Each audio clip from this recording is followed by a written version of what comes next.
Audio check.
Glasses do not want to be cleaned today. Come on. Oh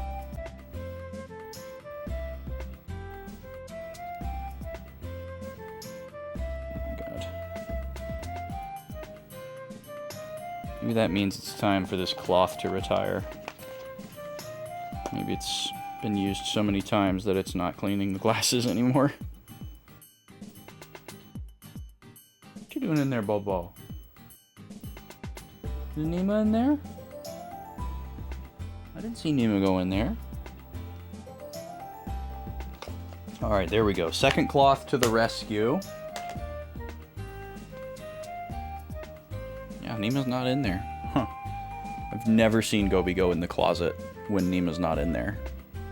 Usually even when Nima's in there, she doesn't go in. Alright. It's Thursday. And I'm a goober who doesn't know what day it is and hasn't known what day it is for like 2 weeks apparently. So we're going to talk about that. But first, let's get switched over, shall we? Let's go here.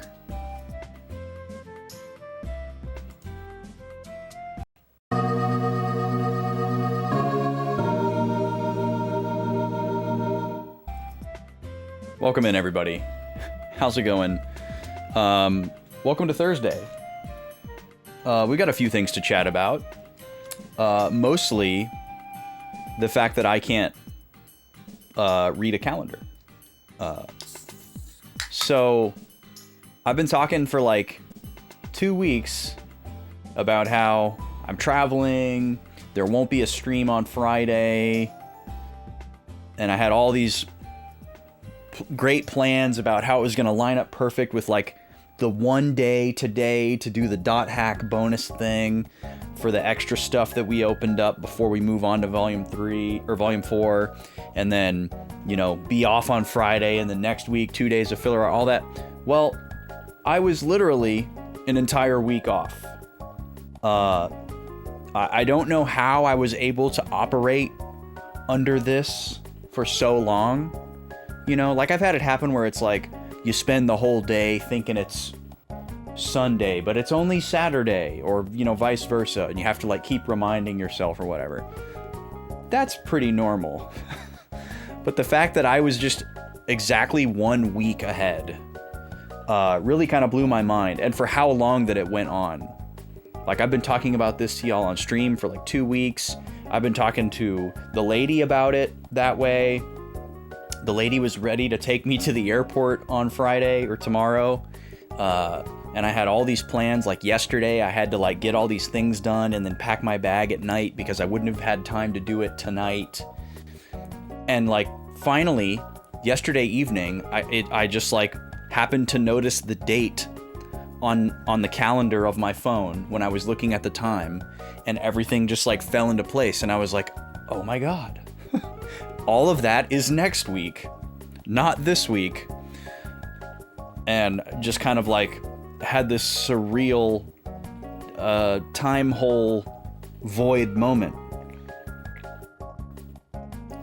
So, after me driving it home for a week and a half, I will be live tomorrow. I don't know what we're gonna do. That'll depend on how today goes, I suppose.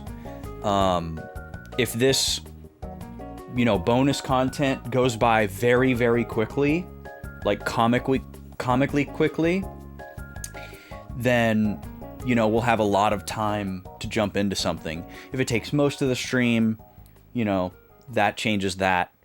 And I guess there's also the possibility that today is not enough time to do whatever bonus stuff might have opened up, in which case, we'll try to finish it tomorrow and have 2 bonus days of .hack. I don't think that's likely.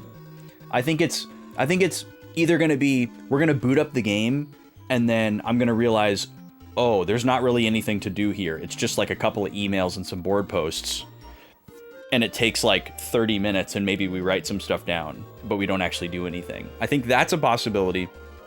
And I think the other possibility is that it's like 1 or 2 quests, and it takes us like half of the day.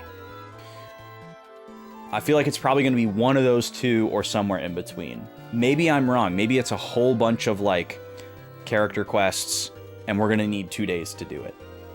But whatever extra time we have will go towards something. I'm not going to end stream early. I'm going to take the full time. But I just don't know what it's going to be. It's going to depend on how much time there is. I did finally get my copy of Yoshi yesterday. And that's kind of what I was thinking for the filler arc game, since I don't want to do the Pokemon ROM hack that we did last filler arc, because there's so much Pokemon happening on this channel and in my brain right now that I don't want to get burnt out before the Boys Lock even starts. So we'll probably spend 2 days playing Yoshi next week, for sure. But depending on how today goes, I guess we might get a little time with it today, or maybe we'll do something a little bit different. Maybe I'll try to, like, if we finish the bonus content today, maybe we finish the stream with Yoshi, and then like tomorrow I could do like a Zooter or something, because I know I have like a whole stream to do it. That might be kind of fun. For like a further palate cleanse, and then we could do like 2 days of Yoshi next week. I don't think I want to start another Ocarina of Time ROM hack right now. I think that's just spreading myself too thin. The only new game I'm willing to start is Yoshi because of the hype.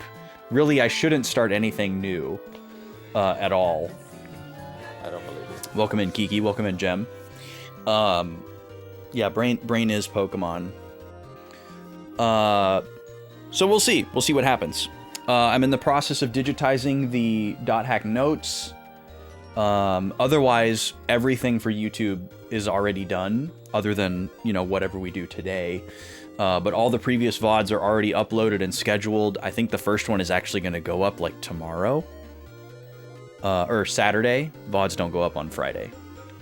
Let me double check. But the last Blue Dragon VOD, I think, just went up, or is maybe, like, 1 away.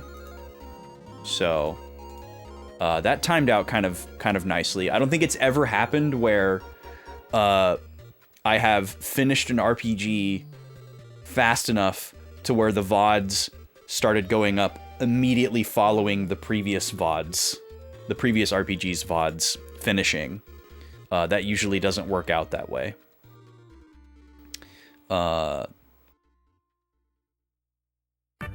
Yeah, Saturday will be the recap movie night VOD of .hack, so it's like part 0. I ended up calling it part 0 of the playthrough, because we don't actually play the video game. It's the 3 OVAs and the 2 recaps in like chronological order. So maybe people will enjoy that. The episode that got copyrighted to hell but didn't get blocked, so people get to watch it. So check it out. It's all time-stamped and everything, like all the other VODs will be. But yeah, those are going to start uploading on non-stream days, which is Monday, Wednesday, Saturday. So 3 days a week, YouTube VODs will go up for .hack, including whatever we do today. The bonus content will be included. The post-game content will be included. we had a bonus episode for FF Tactics, so not entirely out of left field to have a bonus episode for .hack.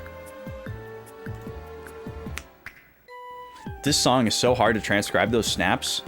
They don't always happen on the same beat. Sometimes it happens on beat 3, and sometimes it happens on beat 4. That was beat 3.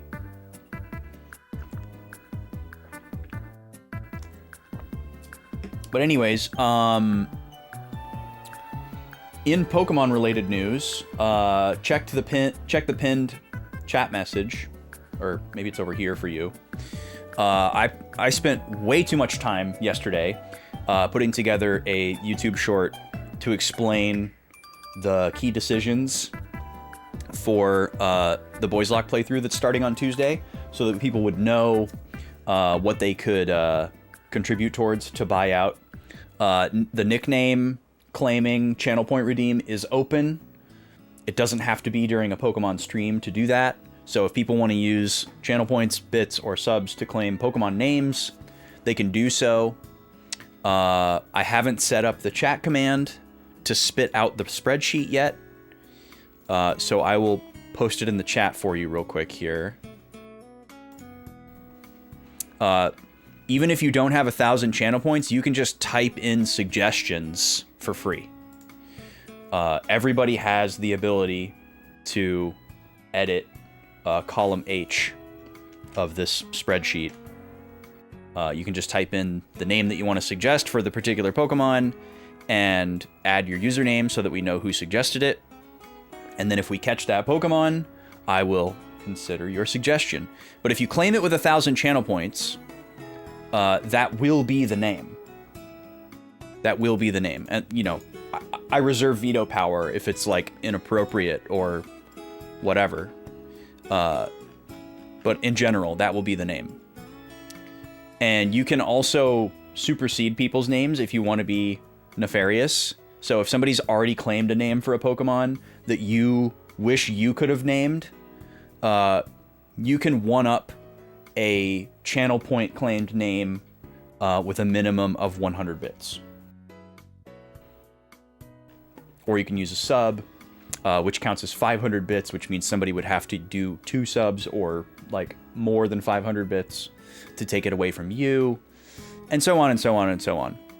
And the key decisions that are in the YouTube short, there's only 4 of those in the whole playthrough. Those are like really, really like heavily weighted choices. And those are, there's only two ways to do that. It's 5 gifted subs all at once, or $20 on Ko-fi, which is the less expensive option to you and higher yield for me. But subs are really valuable, so like whatever is more convenient for you really is the best choice. You know, you'd still get your 5 wheel spins if you want your wheel spins, so there's the extra value there. If you like one of the Ko-fi goals, obviously you could get that at the same time, or if you just want to help me save up for a RetroTink 4K, you got options for those key decisions. But I laid those out in the short for you. Even if you don't care or you already understand, I would really... I'm not trying to like juice my YouTube channel or anything, but it would be really nice if you just watched that video and clicked the like button, because I put an embarrassing amount of effort into it for a 2-minute video. So check that out.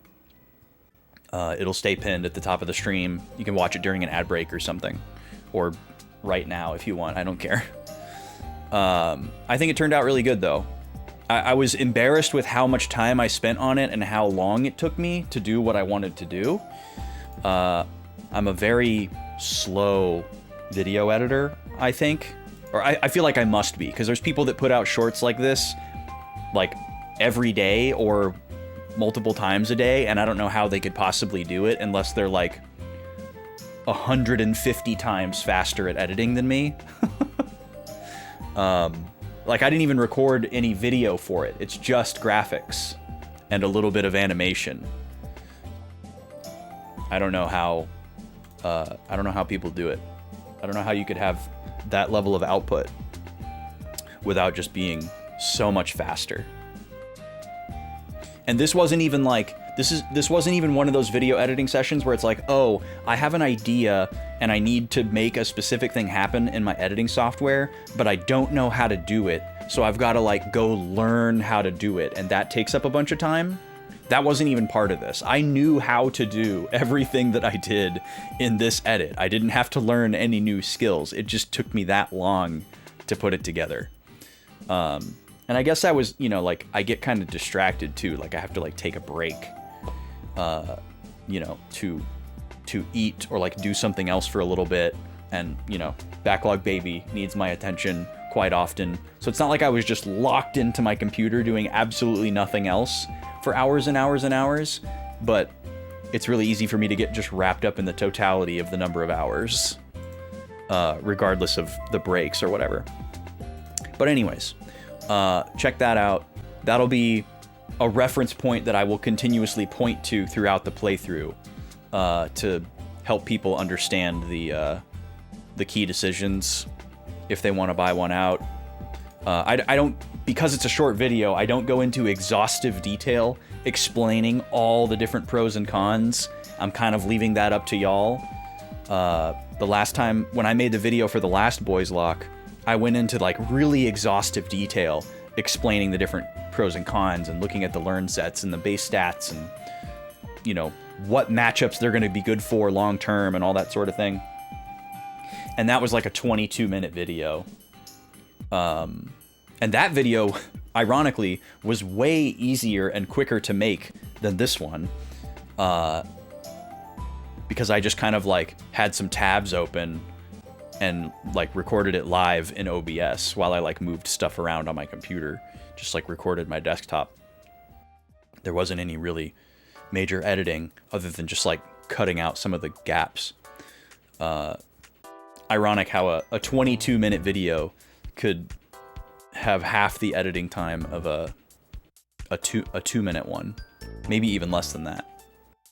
But that's why my VODs aren't edited ever. The time that it takes me to go through and put the timestamps in and like make a fairly low effort thumbnail is probably the amount of time that it would take somebody else to like edit it down. And I just don't know how people can do that. I don't get it. It would take me a week probably to edit a VOD down. And that's with like no distractions. I don't know how people do it.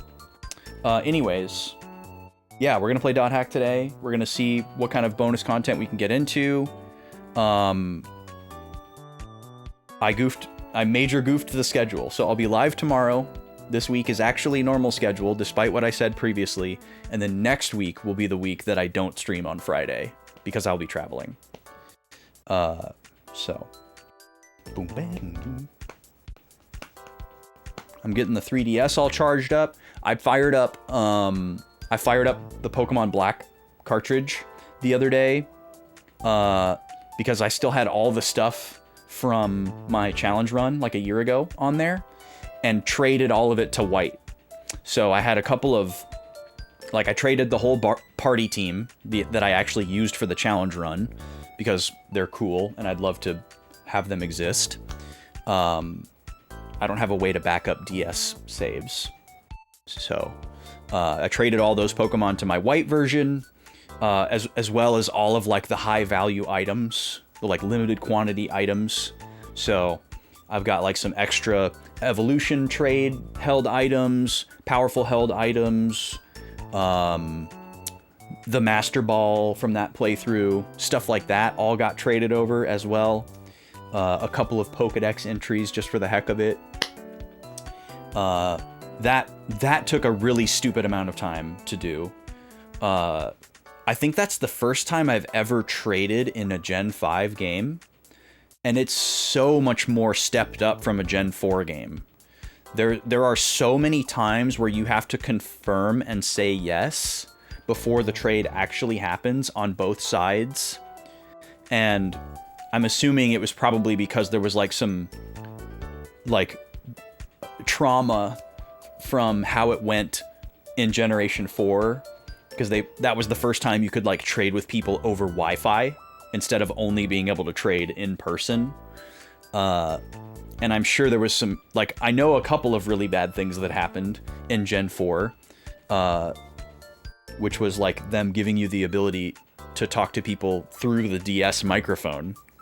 I think you could only do it if you were like friends or whatever. Maybe you could only trade if you were friends. I don't remember, but I remember this is such a tangent. I didn't have why did this happen? I don't remember exactly why this happened this way, but I think in my apartment that I lived in at the time, I didn't have Wi-Fi. I just had a router, or I just had a modem with no router, and then my computer was plugged into it through a hard line, because I didn't have a smartphone at the time that could take advantage of Wi-Fi. I didn't have any other devices other than my desktop computer. I didn't have a laptop or anything at that time. And I guess like I didn't want to pay the ISP to like rent a router, and I didn't want to buy one or something like that. Or maybe it was like a modem router combo and I didn't know how to use it. But anyways, I had friends on the internet that wanted to trade Pokemon, and one lived in Sweden and one lived in Australia. And we were friends through a forum, and we had the Gen 4 Pokemon games, and we wanted to do some trading, and I needed Wi-Fi.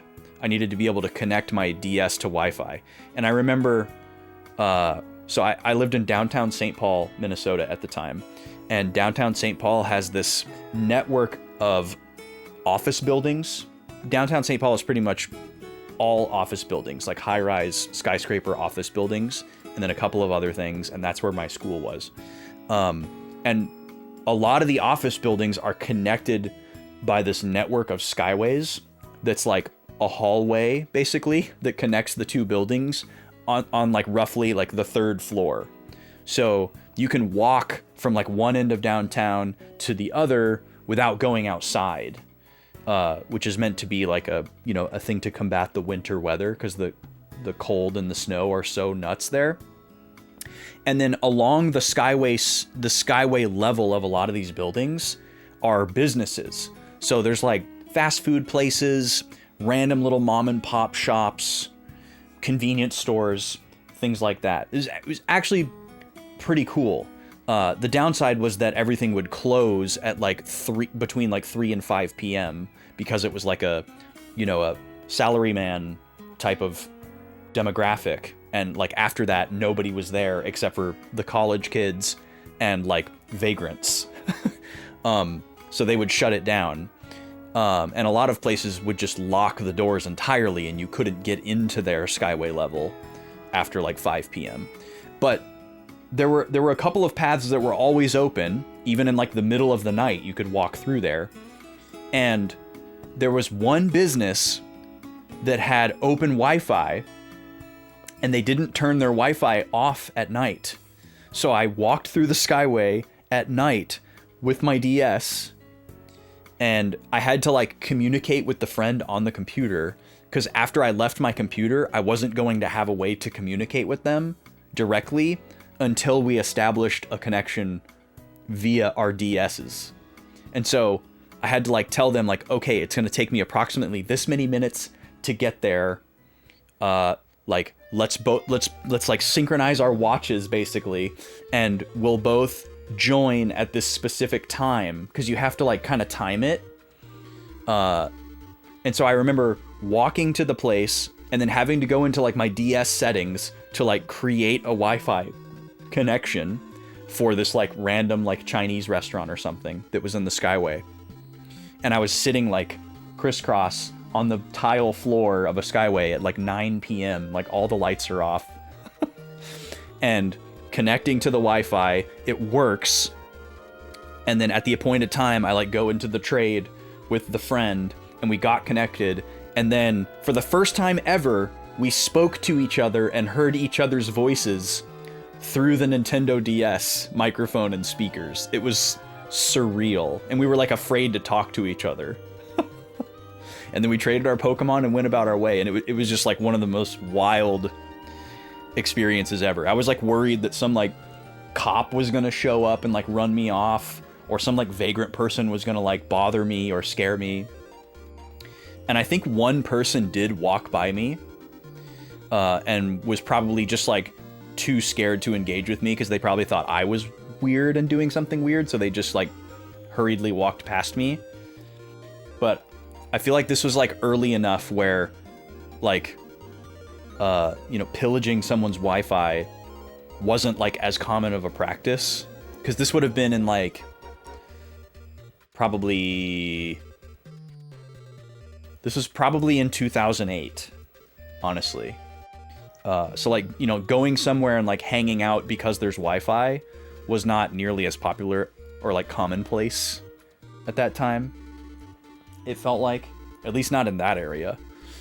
But that was a wild experience. Anyways, trading on the Generation 4 DS games was a certain way that I remembered because of that experience.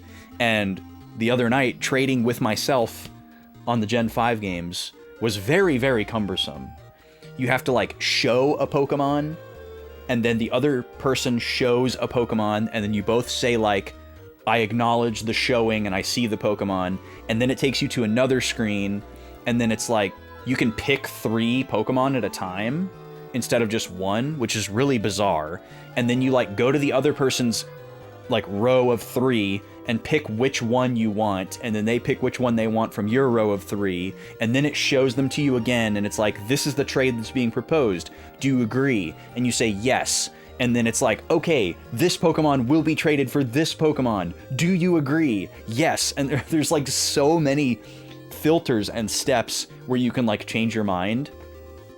So it like, and I had to do like 25, 30 trades because there was all these items that I wanted to bring over, and you got to go back and forth. And, you know, anything that stays on the Pokemon Black game is going to get deleted, right? Because I'm going to delete the save file to start the Boys Lock save file. So I don't want to leave any Pokemon that I care about on that game. And I had to find Pokemon on my white version that I was okay sending over that could stay there and be gone and easily be replaced if I ever wanted to come back to it, you know, all that kind of stuff. And it was exhausting. It took me like probably over an hour to get all that done because there's so many steps to every single trade. And then the actual trade itself, you know, there's like a pomp and circumstance to it. It plays the whole animation. Some of these Pokemon are evolving after the trades. And I was like, oh my God. But I got that all done. So I haven't deleted the save file yet, but I got to do that. I'm getting the Capture 3DS all charged up. Welcome in, Halo Killer. How's it going? Thank you for sharing that Dragon Quest 12 Dragon Quest video. I watched that today. Shared some of my thoughts. I was just talking about some Boys Lock stuff, getting ready for Tuesday. But let's jump into .hack, shall we? Let's pause this music and go right in. Because it's time. It's been 30 minutes of me spinning my wheels, which is way too much. I gotta get back to my actual page here. I was on the first page because I've been digitizing.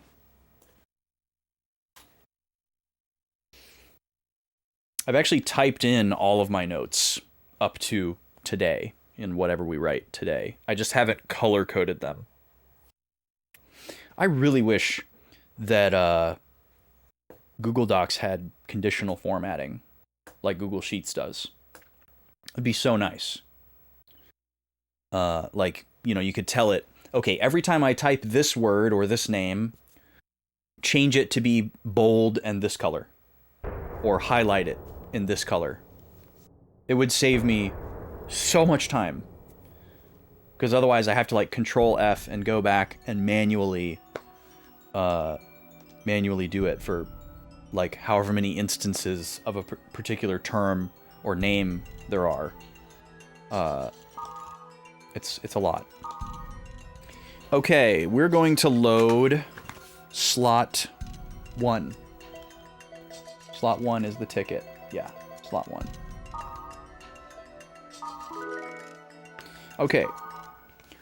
We are going to do a recap of what happened last time.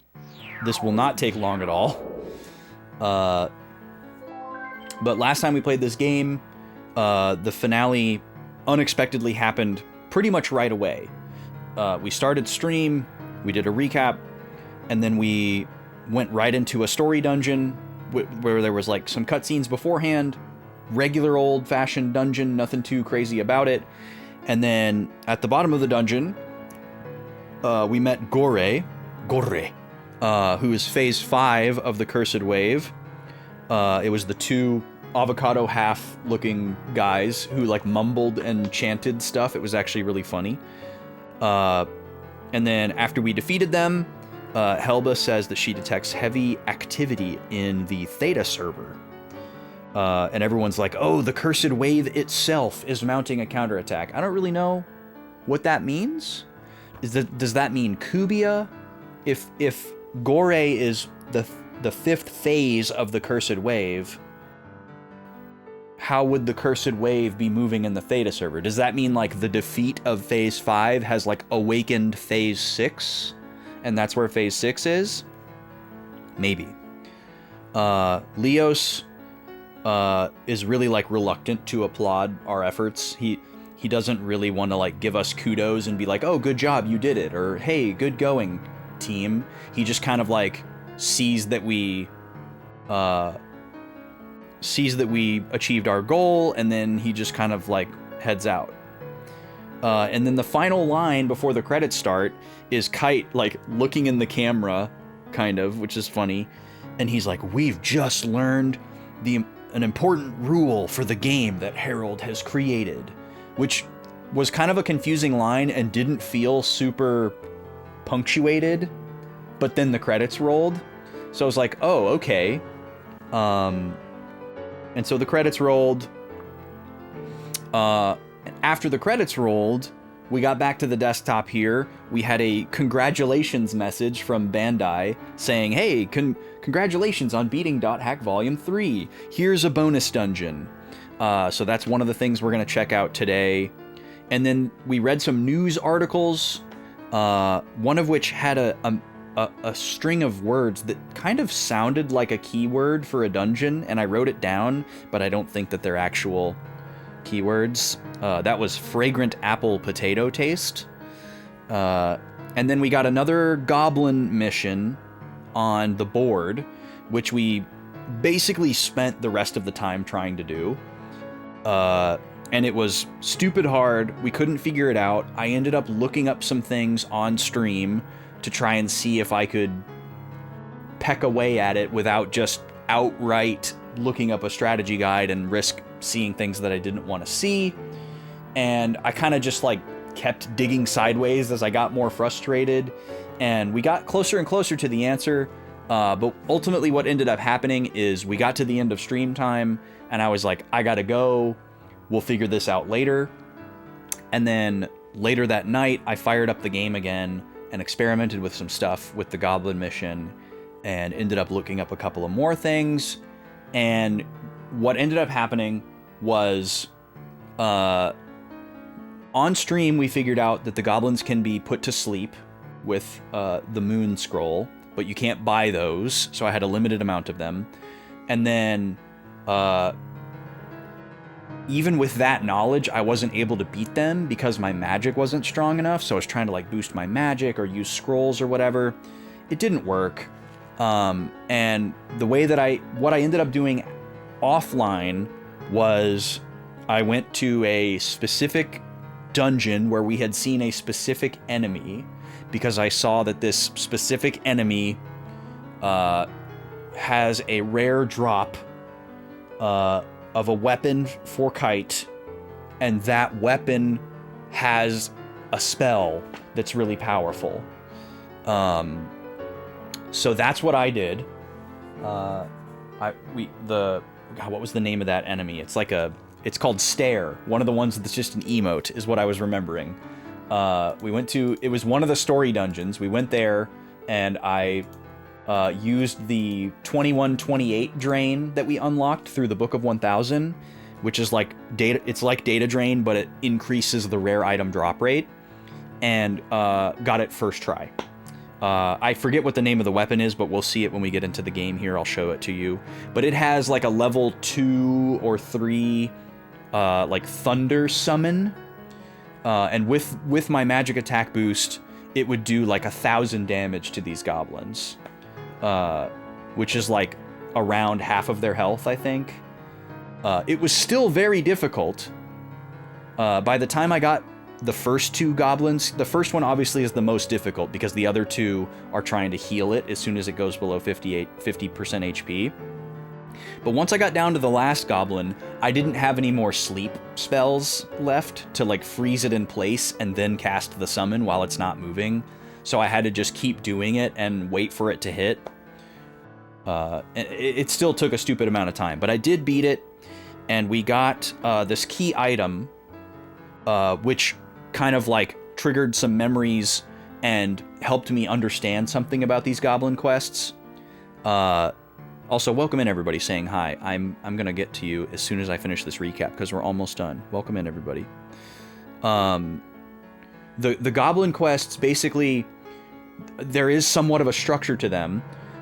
You get a piece of equipment from like the first 4 that you do, because there's arm, body, leg, or maybe it's just 4.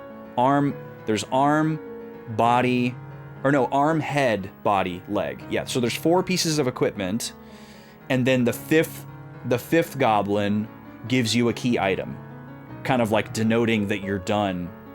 And once I got this key item, I was like, oh, what is this? And I went to my key items and I looked at it, and I noticed that I had 2 other ones. So there's like one from Volume 1, one from Volume 2, and one from Volume 3. So we can kind of assume that there's going to be 5 more goblin tags in Volume 4, so 20 total. So I kind of guessed that just based on math, but now we kind of have some confirmation. And what I didn't realize, and we're going to look at this today too, is when I beat this last stupid goblin, it told me something cool will happen if you put on all the matching pieces of the goblin equipment. And I was like, oh. And so I put on all the goblin pieces, which is like everything but your weapon, and it made my stats terrible, except for my like spirit immune or body immunity is like perfect, of course. And nothing seemed to happen. I thought maybe it was gonna like change me to look like one of the goblins. That didn't happen. But then I went to my status screen to look at my stats, and I noticed that there was a spell that wasn't there before, and it gives you a summon to summon a goblin. So I want to try that out and see if it's like good or if it's like a joke. But yeah, there's the goblin set from Volume 1, and then there's the Goblin A set from Volume 2, and we have the Goblin S set from Volume 3. I don't know what it's going to be for Volume 4. I don't, like, if we perceive S to be above A, I don't know what's above S. You know, is it going to be the S plus set? Is it going to be the SS set? Or is it just going to be some like other random letter? I don't know. So yeah, a little bit of luck and a lot of trial and error and some looking up of some very specific things allowed me to triumph over the goblin. But today we still have the optional dungeon to look at, and then whatever these emails hold. We have a handful of emails from our friends, and I don't know if they're just going to be like little idle conversations or if they're going to be quests. There might be some stuff on the board. We're going to see what's in store. All right. Welcome in, everybody. Lovely to see you.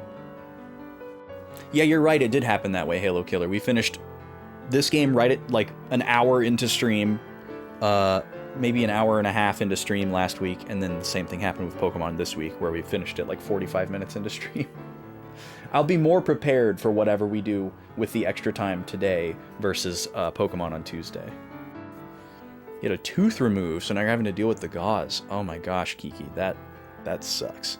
The only tooth extractions I've ever had are my wisdom teeth, and I remember that being just like really weird and not great. Right after I came out of the surgery and my dad was like driving me home, you know, the drugs are like still in your system and all that kind of thing from like being under.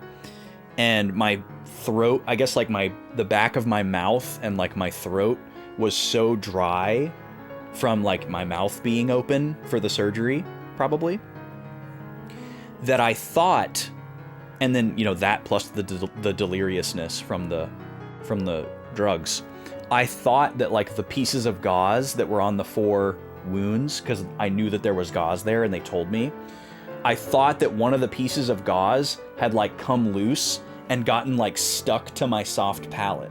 It felt like there was like a piece of cloth stuck to my soft palate, and I was like making my dad like look in my mouth, and he was like, it's not there. And I was like, but I feel it.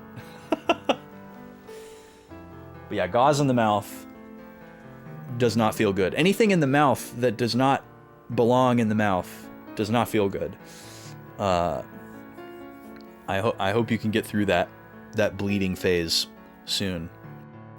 But obviously the annoyance doesn't end there. You know, you've got to like keep the cavity clear and clean until it heals and closes over. Ugh, so annoying. Welcome in, Vashi. How are you? Yeah, apparently my magic attack sucks, Halo Killer, which is something that we'll have to like assess going forward. If the attack can drop something on their head, it can sort of perma-stun them. Combined with sleep, but it takes like 20 minutes. Thank you for what up, and thank you for butt, Mozzie. Welcome in. White Castle right after Wisdom Teeth. Wow. I don't know if that's I don't know if your oral surgeon would have approved of that, Halo Killer. I'm trying to think what I had. I can approve of the vibe though, because I feel like a burger is like what I was craving at that moment as well, but I don't remember what I actually ate. I was very fortunate after my extraction. I didn't have a lot of pain. The only time I ever felt pain after my wisdom teeth surgery was one of the times where I thought I was fine. Like, you know, I was taking the painkillers on regular schedule because they like really stress that. They're like, just keep taking this painkiller on the regular schedule, however many times like per day or whatever it was, the hour length of the dose. And they were like, do it until the bottle is empty. Like, even if you don't think you need it, like just keep taking it until there's not any left. And I remember thinking that was kind of odd. And I was like, shouldn't I stop taking it? Like, if I don't think that I am sore, you know? Because I thought I was going to feel the pain and that the painkiller was going to just make it hurt less. And then I was also thinking like, okay, this is also like kind of like a whatever schedule narcotic technically, and maybe they're worried about kids like passing it around or it getting like stolen by your friend or whatever. So it's better for you to like take it as the prescribed patient to like get it off of the market, so to speak, you know, so that it's like, so that it can't be used by anyone else. So that's kind of what I was thinking.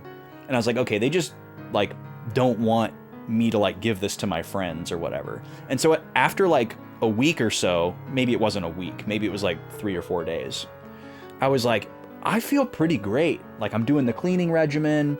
I haven't felt any pain. I think I can stop taking these. So I like skipped a dose. And then I started like feeling this pain kind of like creeping up. And I was like, oh, those had been doing something that I didn't realize they were doing. And so then I got back on them and took them until the bottle was empty, like the guy said. I'm doing good too, Vashi. Glad to hear you're doing well. Oh, I'm sorry to hear that you got dry socket. I've heard that it is absolutely horrible. I've heard that it's like one of the worst things. It's weird, like, I feel like it's easy to get mixed up. like, it seems like some people really get it in their heads that they're like, oh yeah, don't use any straws. The suction can like lead to dry socket. But somehow it seems very common for people to get the opposite drilled into their head. And like, oh yeah, I gotta use a straw. And I feel like that happens to a lot of people, where they think that they're doing the thing that they're supposed to do, and then it happens to them, and they're like, oh, I used a straw like they said, but it still happened to me. I was very lucky that I didn't have that happen. I was very diligent with like the rinsing with the like weird water syringe that they give you. Of course, now you probably just use like a water pick on a low setting, but we didn't have water picks then. All right, let's take a look at our mail, shall we? Belmung, Terajima, Gardenia, Pyros, and Wiseman. The more time I spend with you, the more you're starting to smell like Orca. Smell is a weird choice of words, Belmung. I'm not allowed to respond to that one, unfortunately. Terajima. The only male friend I have is you, Kite. I hope we can continue to be friends for a long time. That's an interesting message. Become strong. That way I can... Okay. Our combination play has reached heavenly heights, but let us exceed all expectations and commit ourselves even more. So these are just friends kind of like praising me, I guess. Kite, as your friend, I'd like to put all business aside and provide you with cheap items, but as the head of the trade guild, that is just something I cannot do. Please understand. Alright, so none of these led to quests. I didn't want to look at them beforehand, so... Shouldn't have any new news articles. Let's see if we've got any new board posts. No new board posts.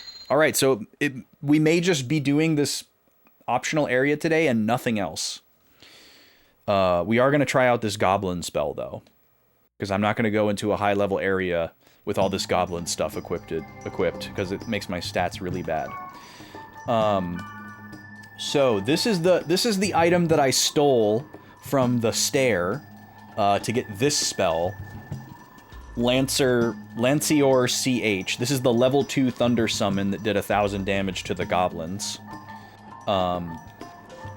It has the same attack power as Sora's Blades, and skill drain, which is great, but I still like Sora's Blades better because of the death added effect. So that's still going to be our main weapon.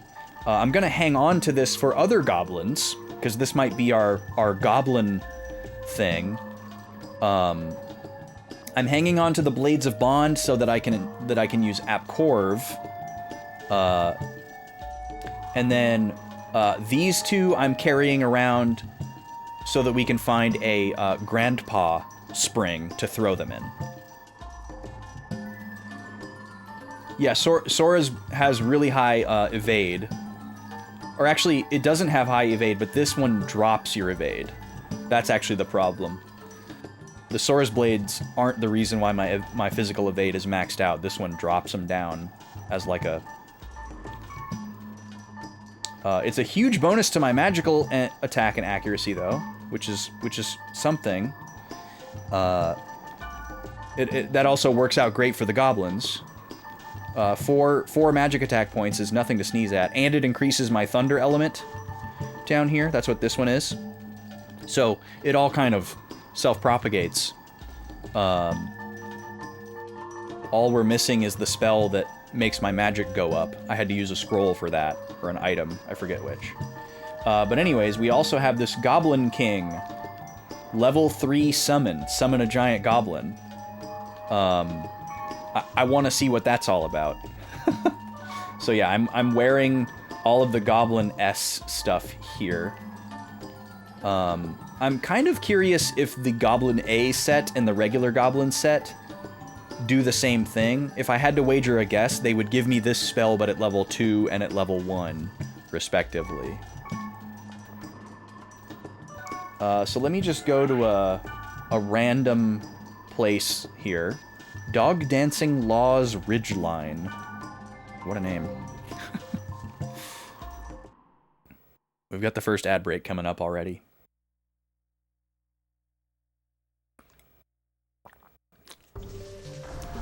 I literally just want to... Oh, here he is. Okay.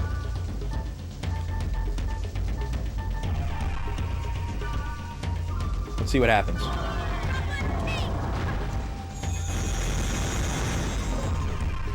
Well, that didn't do very much damage. Was I too far away? What? Oh, that was a weird misclick.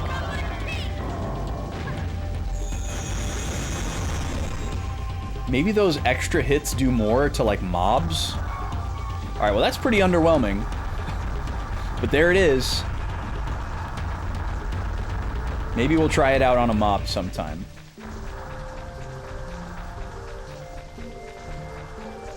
Maybe it's fantastic for AoE. But at least now we can say we've seen it. Are there any portals out here? Seems like not. I was gonna see if I could maybe find a mob really quick. Is that the only enemy on this whole map? Oh, there are portals. I've just walked in between all of them. Give me a mob. This guy's all by himself. I'm taking so much damage because of this armor. There's my death. Or not my death, your death. No death for me, please. I have no recovery spells. So dangerous. Alright, I'm just gonna gate out. I'm satisfied. So we're about to run the first ad break of the day. I'm gonna get this goblin equipment off of me and put it back in storage. Put my regular equipment back on. Oh, nice, Vashi. That's exciting. I didn't own a pair of earbuds until I got my, like, desk job. I wasn't, like, anti-earbud, but I just, like, didn't really see the point for me personally.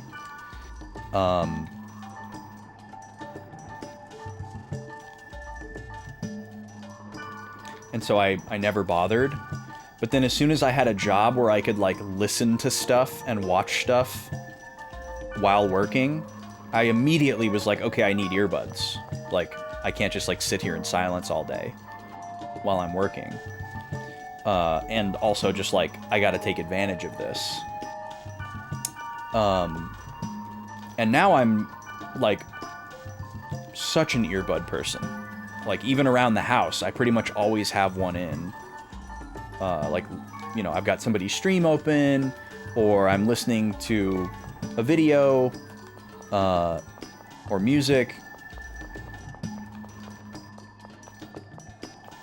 But yeah, it makes a huge difference. For sure.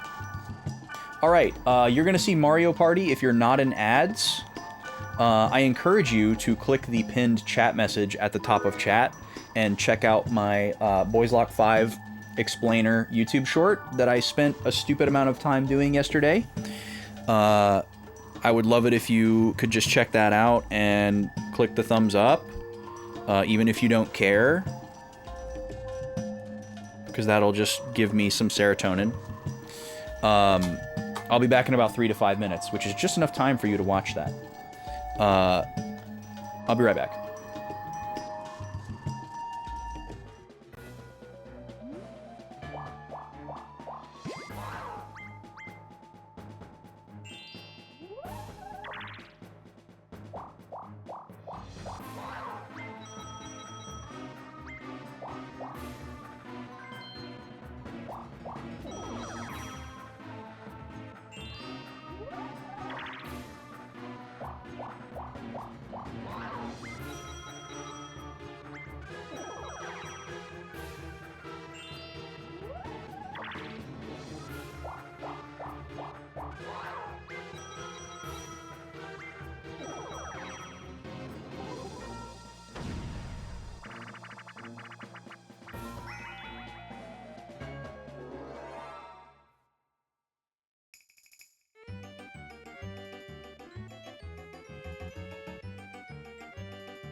Alright, welcome back, everybody.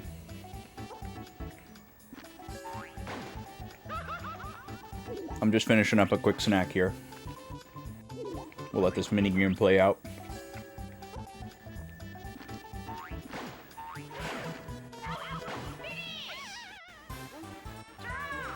A draw? I didn't think Shy Guy Says could be a draw. Huh. That's wild. I feel like I've never seen that before. I feel like inevitably somebody has to press the wrong button before you, and even if you press the wrong button, if you're the last person to press the wrong button, you should still win. But maybe that's not how it works. Maybe you have to, like, survive the round where the second to last person presses the wrong button.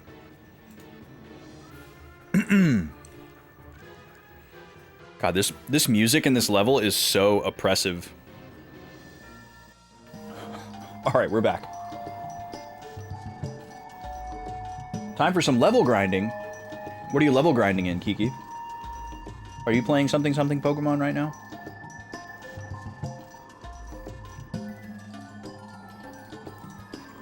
Sword. Gotcha. Alright. We put our goblin stuff back in. I've got my normal armor back on. Let me check my items here. Oh, thank you, Vashi. I appreciate it. I really do. I'm really happy with how it turned out. I'm very confident in like the quality of the video. The only thing I'm embarrassed about is how long it took me to make what I wanted to make. I've been editing videos for a long time, and I consistently like learn more and more things that I'm like able to do when it's time for me to make another video, but I've just never gotten faster. I don't know how I could ever get faster at editing videos. I mean, I guess I probably have gotten faster, but I just like inevitably I have to have gotten faster over, you know, 15 years of editing videos. But I just still feel so slow. I've never felt like I've edited a video quickly. I think a lot of it has to do with me being too much of a perfectionist. And I'll like rewatch the videos like 18 times. Unnecessarily.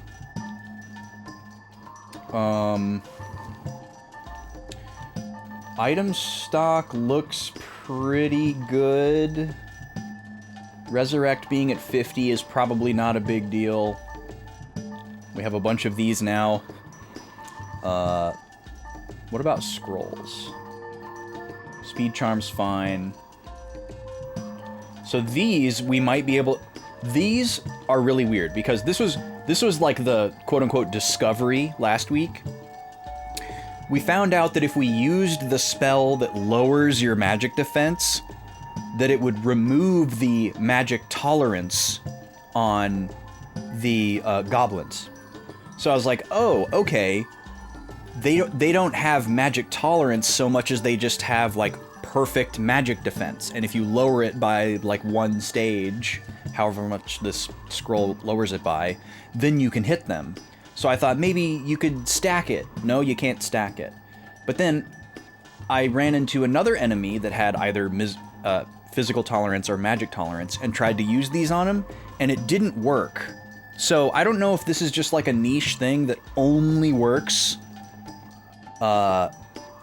in specifically that goblin fight, and it's just like the most obscure thing ever that no one would ever discover, or if there's like more factors at play. I don't know. But we're gonna try these. Every time we run into a physically tolerant or a magic tolerant enemy, we're gonna try to use these so that I can maybe learn how exactly this works.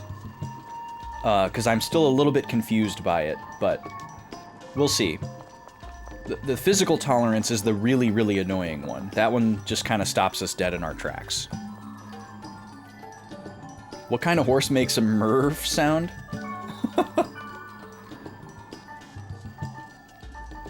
Pokemon sounds are like, there's no Pokemon sound that isn't iconic in my eyes. I want to see what level this place is at. Oh, I wanted to write something in my notes and I didn't. We Goblin summon checked. Equip reset.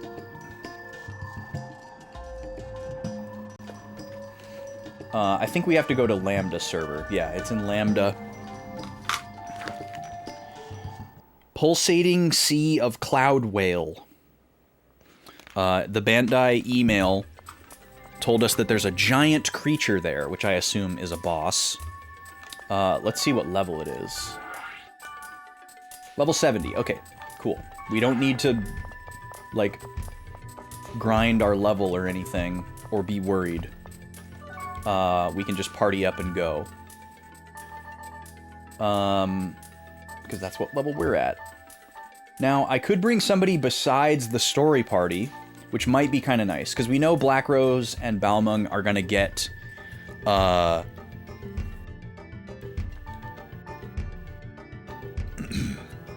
we know Balmung and Black Rose are going to get a bunch more screen time in the future game, in the rest of the game, because they're like our story party. So we should use somebody else. Terrajima is very strong and has good healing spells. And Gardenia is a fave. Or we could bring Wise Man because we have a bunch of really high power Wave Master gear. Let me make sure I can't bring Elk. Yeah. I kind of want to bring Wise Man and Gardenia. Let's try that.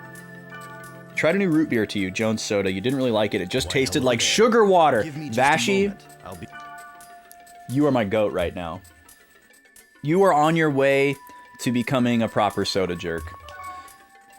You are correct. Jones Soda is just sugar water. Jones Soda is normie soda masquerading as craft soda. Thank you for saying it. It's like something that sometimes I will name to people who are like wanting to try to like start that journey or explore just because it's like available. But the problem with Jones Soda is that it's just not that good. And so somebody might try a Jones that's like similar to a regular soda that they like and be like, oh, there's no difference. And so their journey stops right there. It's a shame.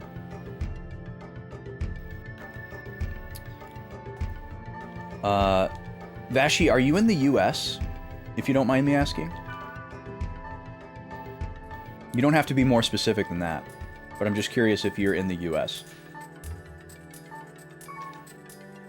You are in the US. Okay. You should look for a brand called Abita. This is not my #1 favorite root beer. It's my #3, but it's much more widely available than the top two. The brand is based out of Louisiana, so depending on where you are regionally, it might be more or less prevalent. But it's a fairly reasonable one to try and find. If you happen to be in like Florida, specifically, especially like southern Florida, St. John's Brewers is the best root beer I've ever tasted in my life, but it comes from the U.S. Virgin Islands. So unless you're like in the South or you go to like a craft soda place, you're probably not going to find it. It's very uncommon, unfortunately. If you're anywhere near the Pacific Northwest, you could look for Sea Dog. Or actually, no, wait. I think Sea Dog is based out of Maine. Hold on. I gotta remind myself. I thought it was P&W. Let me see. They're a beer company. Yeah,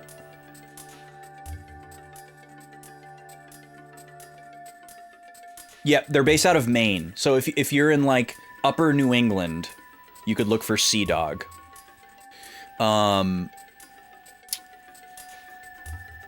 What's another root beer? If you like the black licorice flavor, which a lot of people don't, and that's totally fine, but if you like that black licorice flavor, Virgil's root beer has the black licorice flavor. Really, really strong. And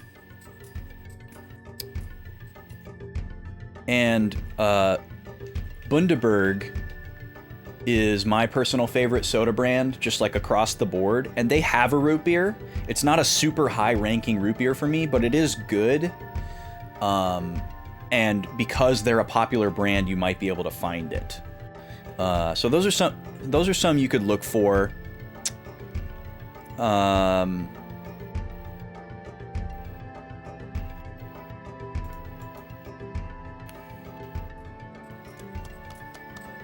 Yeah, any other root beer recommendations? I probably would have to have you get more specific about where you are regionally, and I don't want to ask you to do that if you don't want to. So that's probably plenty to chew on for now. But yeah, Jones is really just okay at best for me. I usually avoid. Oh, okay. Got it. Yeah, in that case, you might be able to find, this is another brand that I love across the board. Rocky Mountain Soda, is from Colorado. You might be able to find some of their stuff out your way if you go to like a specialty grocery store, hardware store, or obviously if you have like a, you know, a World Market or a craft soda store near you. Rocky Mountain makes a ton of great flavors, but they have a root beer as well.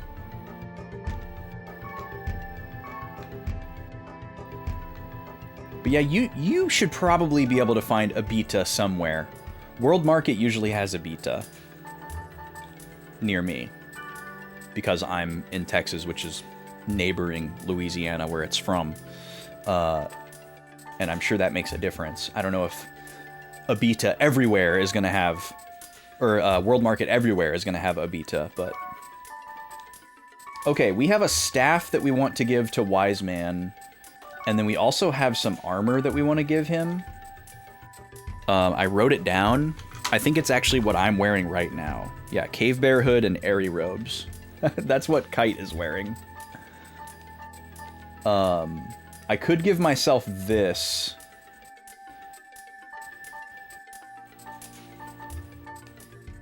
Improves my physical. Everything magical goes down by 1 or 2 points. 0409 25211. Yeah. I lose the full heal spell.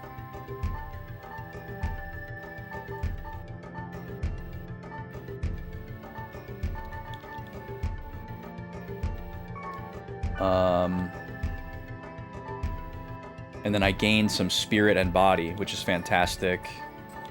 Oh, only 1 point each. Still great, though. We're getting so close. A local hot dog place that makes its own root beer. Interesting, Kiki.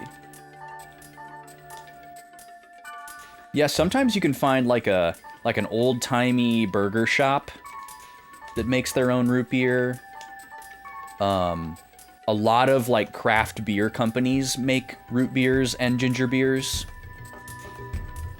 If you have like a brewing company near you that you like or maybe have heard about, sometimes they make their own NA stuff as well.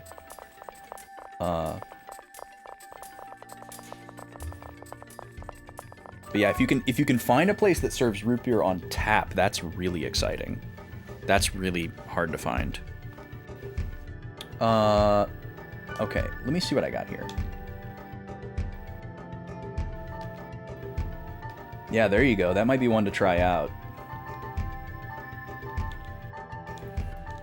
Okay, where's the staff?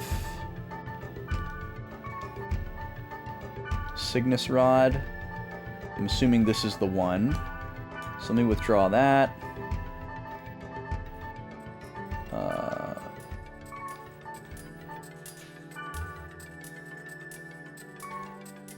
Is this the one I'm already carrying? Yeah, I'm already carrying this one. 403-1529. Oh, interesting. So this one is better magically, worse physically. Okay, let me take one of these out. We'll do some comparison here.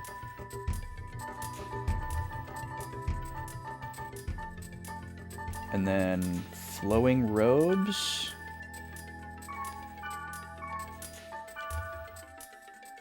$161.14. These are almost identical. Level 3 Earth's... Level 3, Level 2 Earth. Level 3, Level 2 Water. Both give 12 Spirit.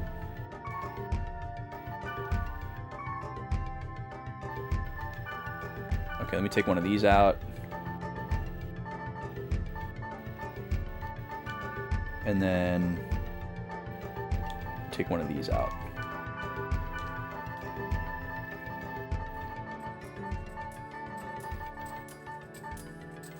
I'm just looking at me and Wise Man right now. Kite and Wise Man.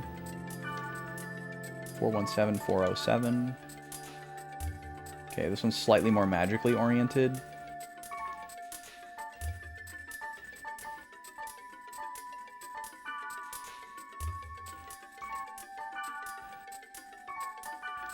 We have a really good pair of shoes that we're struggling to let go of on Kite.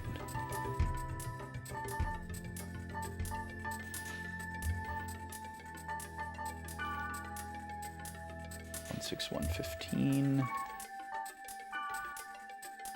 $161.14.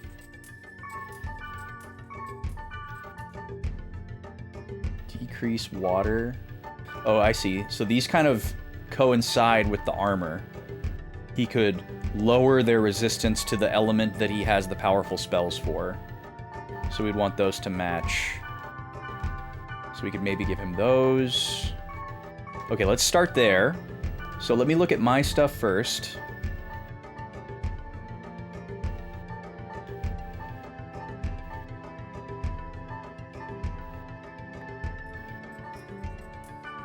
So Ola Rep is nice, since it's AoE.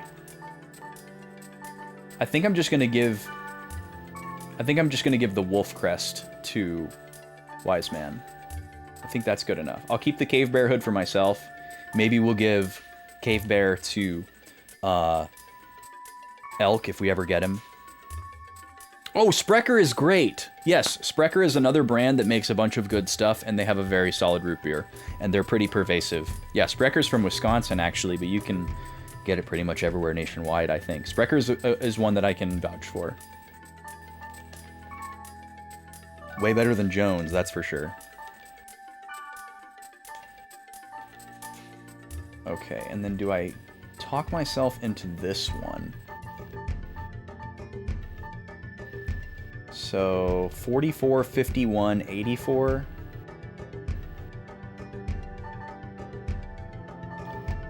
So we lose 1 point of magic attack and 2 points of magic defense.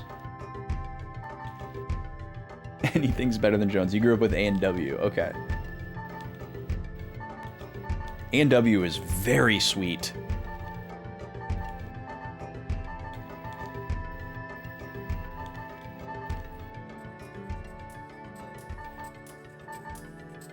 As a kid, I always liked Mug a little bit more than A&W because Mug was like super frothy, but of the like pleb 3, Barks was my favorite because I liked the burn.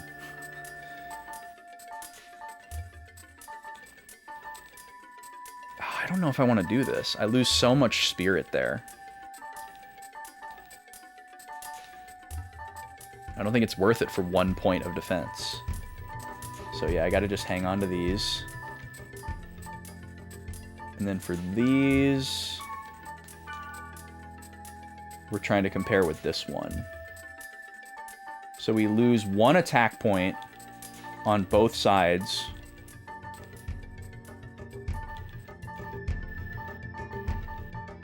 And we lose unbelievable arsenal here. This is why we're having such a hard time gravitating away from these lucky shoes, is these 2 spells are phenomenal.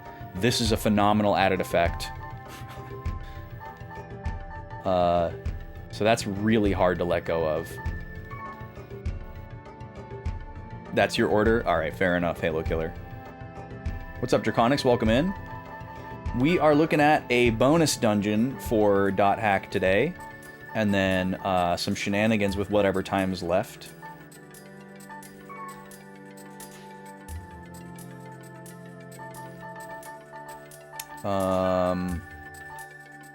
So I guess we're not changing anything. So we're gonna give Seagreaves and Flowing Robes and Wolf Crest to Wise Man. Now then.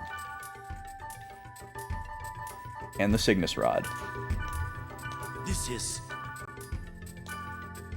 Now then. Cygnus, Wolf Crest. Not a... Now then. Flowing Robes. Not a bad... Now then. And Seagreaves. Not a bad... Cool. You can get a beta from Walmart, $30 for a 12-pack. Yeah, that's pretty steep, but what is that, like three bucks a bottle? More or less. $2.50 a bottle. That's not bad, honestly. For craft soda, that's really not bad. Obviously, if you're used to, like, you know, soda cans that are like, you know, 50 cents a can when you buy a 12-pack or something, you know, 75 cents, it can feel like a lot, but $2.50 for a bottle of craft soda is pretty standard, and honestly, like, pretty low. Like, if you went to buy like a single bottle of craft soda from like a, you know, like a random hardware store that doesn't sell just food, or like a specialty store that doesn't sell just food, it's probably going to be $3.50 or $4, depending on where you are. So that's really not that bad. Obviously, the 12-pack is kind of a commitment if you don't know if you're going to like something. But I feel like there's no way you don't like... There's no way that you don't like Abita. Maybe you get to the end of the case and you don't think that it's worth it, but there's no way that you don't like it if you like root beer. What was I going to look at? Oh, I was going to look at this. So he has a level 2 water summon. Magic attack 76. He has 99 spirit, which is fantastic. He's got AoE 400 heal. He has a level 4 water spell. Whoa. He's got so much water. That's awesome, because he also now he has this debuff spell where he can make the enemy weaker against water. So he's our water guy. He truly is a wave master. Oh, you're in Chicagoland area, Halo Killer? Abita is not from Chicago. Abita is from Louisiana. There is a root beer that's from Chicago that they used to sell at a lot of the bulk stores. I forget what it's called. It was okay. It was very, very sweet. It was a little too sweet for my taste. But it used to be one of the only ones that I could get, so I would buy it from, like, Costco. But then Costco switched from that brand to Sprecher, which was a huge upgrade. But yeah, you should be able to find Sprecher where you are, Halo Killer. Maybe that's what you were talking about. You can definitely find Sprecher in Chicago. Honestly, you should probably be able to find most stuff. I think Virgil's might be from around there, too. Something is telling me that Virgil's is from Chicago. Oh yeah, we need to look at Gardenia's equipment now. So let's go back in here. Because Gardenia is a long arm, she can wear a lot of stuff that we can't. So, withdraw. That's what I'm looking for. Let's take a look here. She can't wear the heavy stuff. Well, maybe it is the same as us, actually. Okay. So, we're already carrying a couple of these. So we can compare. Oh, nice. What flavors of Bundaberg do they have, Vashi?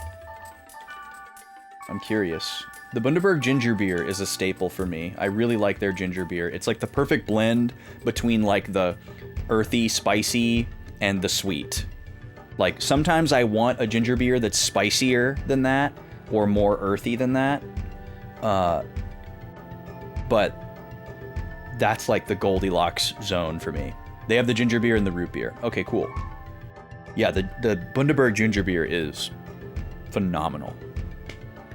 There's a lot of ginger beers that aren't actually brewed, and theirs is. And I don't know if that's the only thing that makes the difference, but it's a very, very good one. Their root beer is very unique. It leans a little bit towards the, like, sassafras black licorice part of the triangle, but not nearly as much as Virgil's.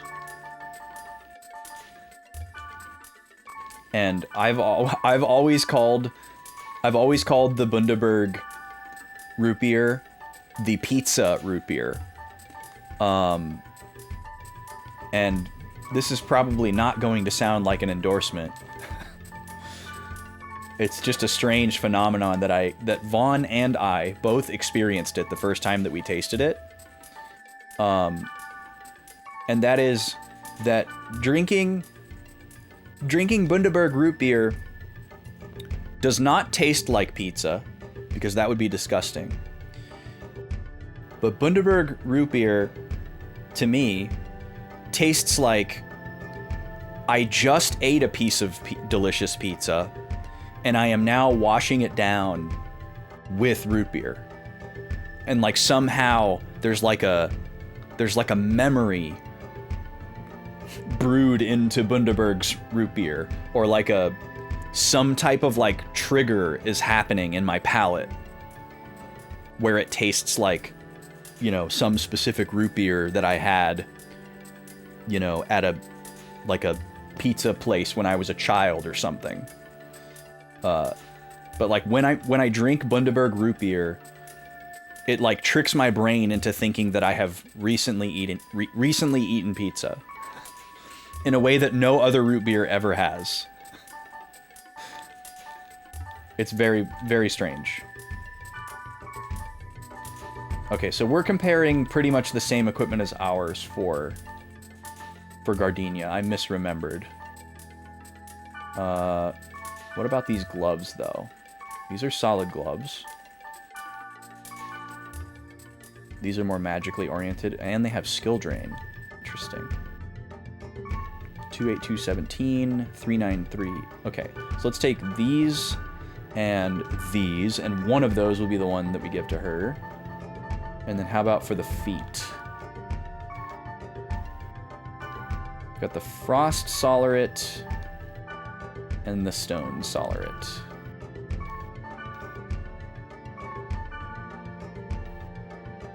This one's definitely worth it. Yeah. Okay, I'm already carrying those. So Gardenia, for sure. Actually, let's look at your stats really quick. Are you like magically deficient? Let's see here. Oh, you got a place near you that sells Bundaberg Halo Killer. Nice. Yeah, go get you some, dude. Yo, Retro Power Hour, what's up? Thank you for the work, Lurk. Hope work goes all right for you. Thanks for hanging. Okay, yeah. Gardenia's magic attack is really bad. Holy crap. Her magic defense is great. Better than her physical. Very strange. She's lacking in spirit, but very high body. And she already has skill drain. Okay, hold on. Let's take a look at her equipment.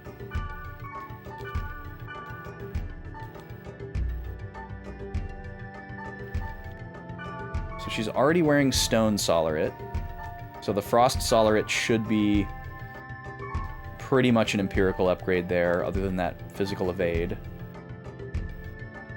She's already got the Drain Gloves on.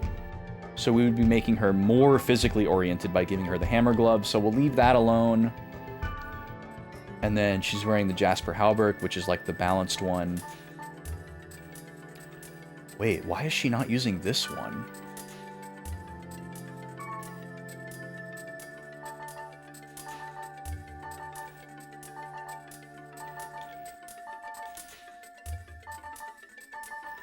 I mean, 7 points of physical evade sucks. But I feel like this is way better otherwise.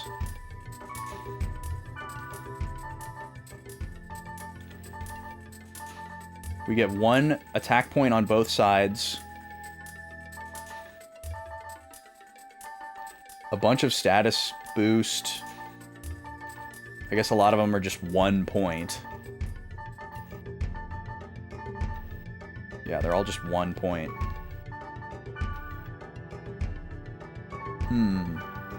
417. I don't know, I guess it's pretty negligible.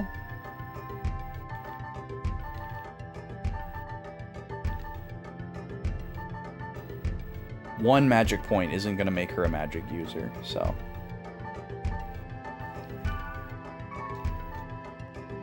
And then she's wearing Fox Crest right now, which is magically oriented. It's wild how many magically oriented things that she has on.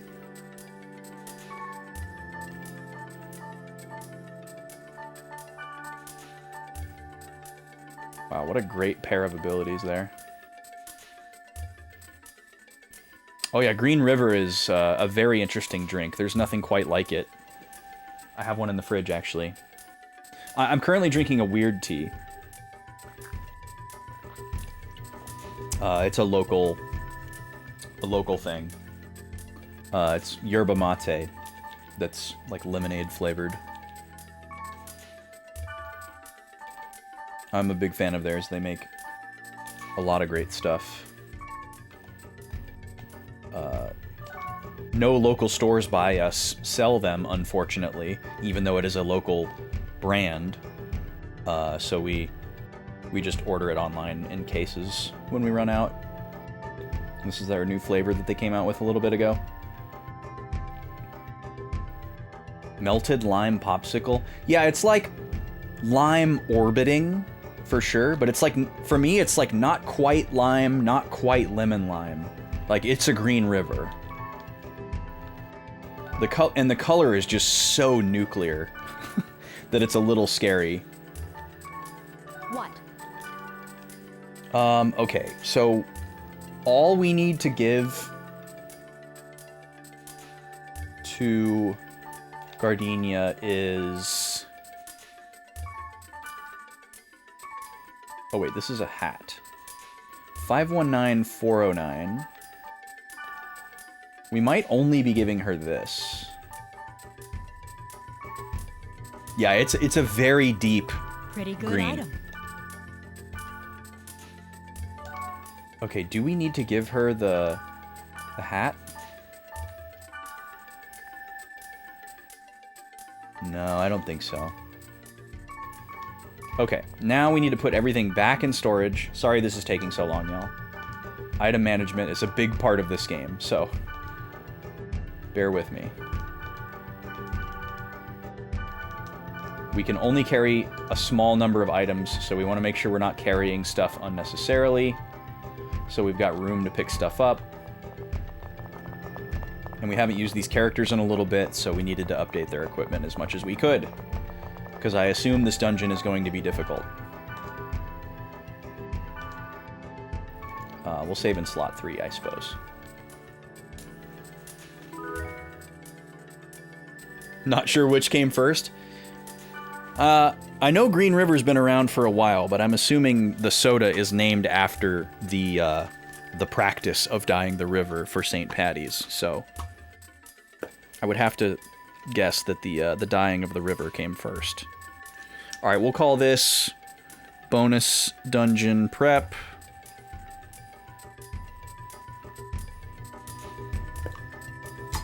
And let's go see what happens. Yeah, it's quite the sight to see. To be sure.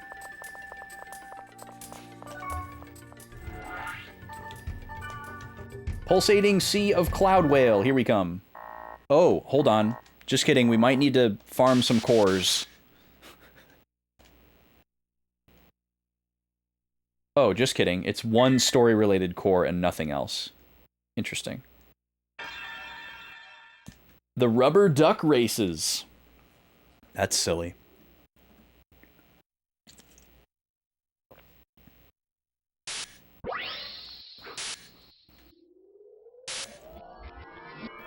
I don't predict that there's going to be any story content related to this dungeon, but maybe there is. I'm just assuming that there's going to be some random, unexplained boss, and that we're going to get a good item.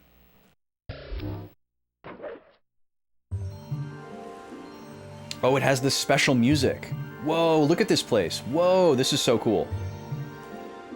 Whoa. Alright, this is interesting, kind of like the last dungeon, because it's laid out unlike any dungeon we've ever been to. There's also no map. Is this the dungeon?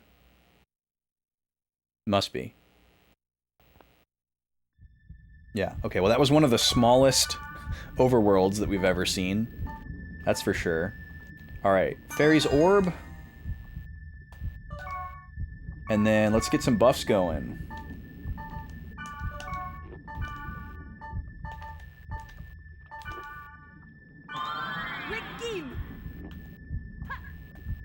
Oh, they don't have any strengthening spells? Okay. Well, just give me a moment, everybody.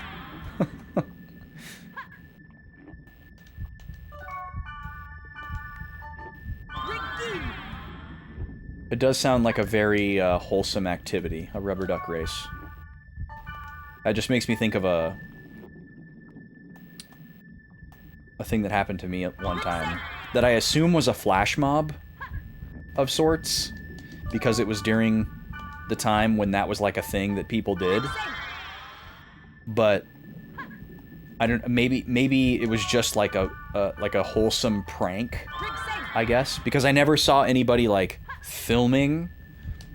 I associate flash mobs with like YouTube, like somebody trying to capture lay people's reactions to a thing, you know? And I didn't perceive any of that, but maybe it was happening. But I was at a water park with my cousin and my mom, and we were walking along this river, because the water park is built on a river. And then, randomly, a rubber duck came down the river. And we were like, oh, look at that! Somebody lost their rubber duck. And then, like, 30 seconds later, like, handful more of rubber ducks came down the river, and we were like, what is going on? And then,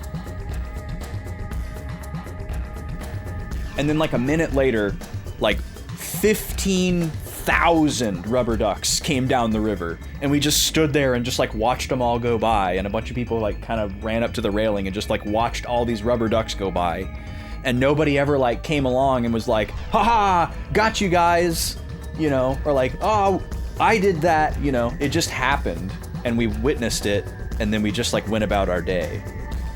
There was never any kind of like aha moment.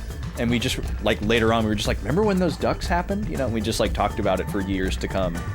But I have no idea what happened. I assume it was done intentionally, and not like, oh no, somebody crashed a rubber duck truck into the river, you know? Like, I don't think it was an accident.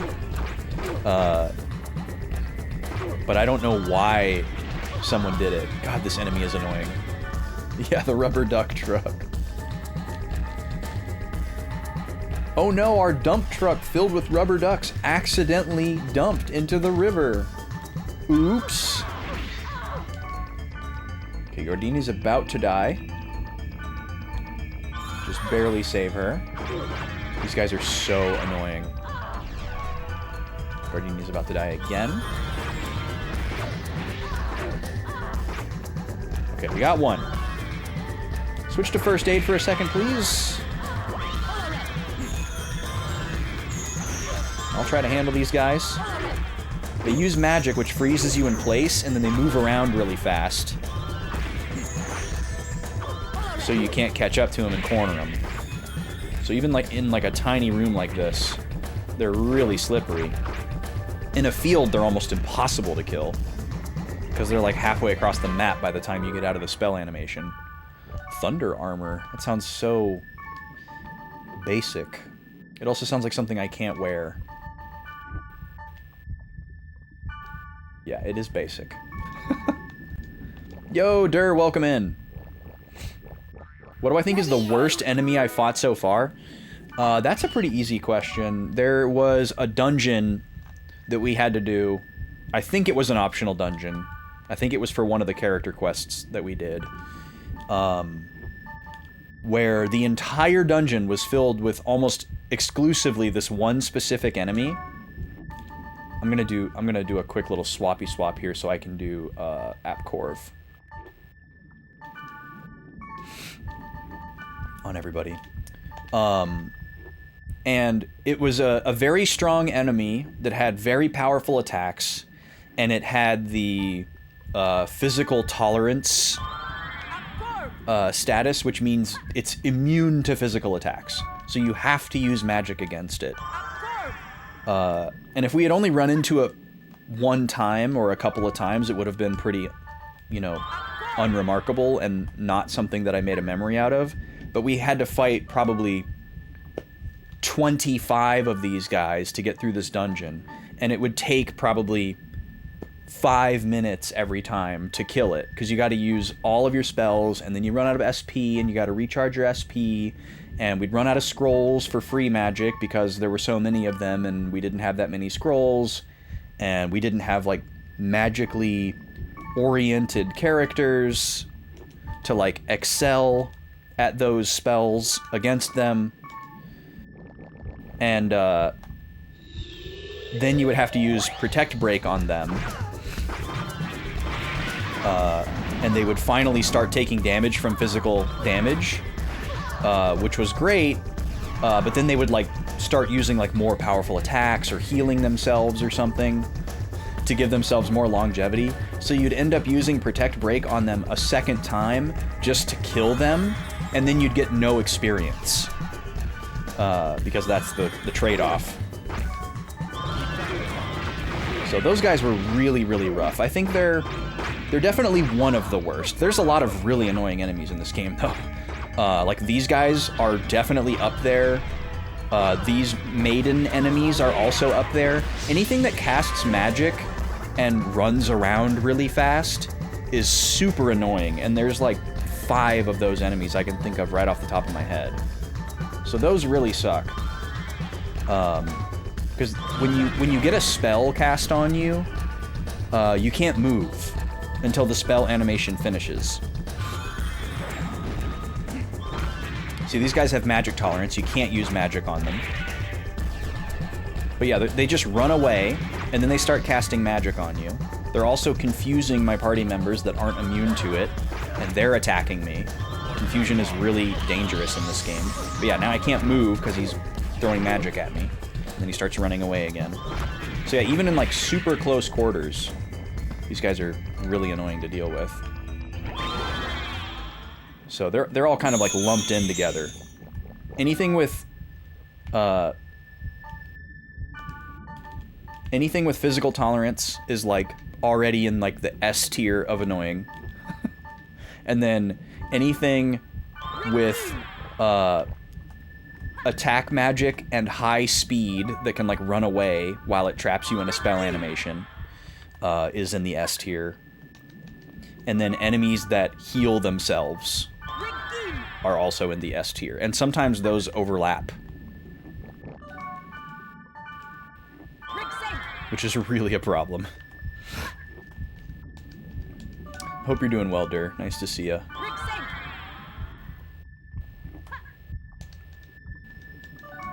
Alright, all these buffs are running out at the same time. Here we go.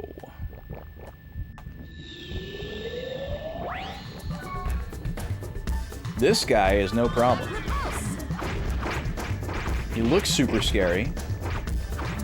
He does have a multi-hit attack that's really powerful. But thanks to death, he's a joke. We just did like 3,000 damage to him.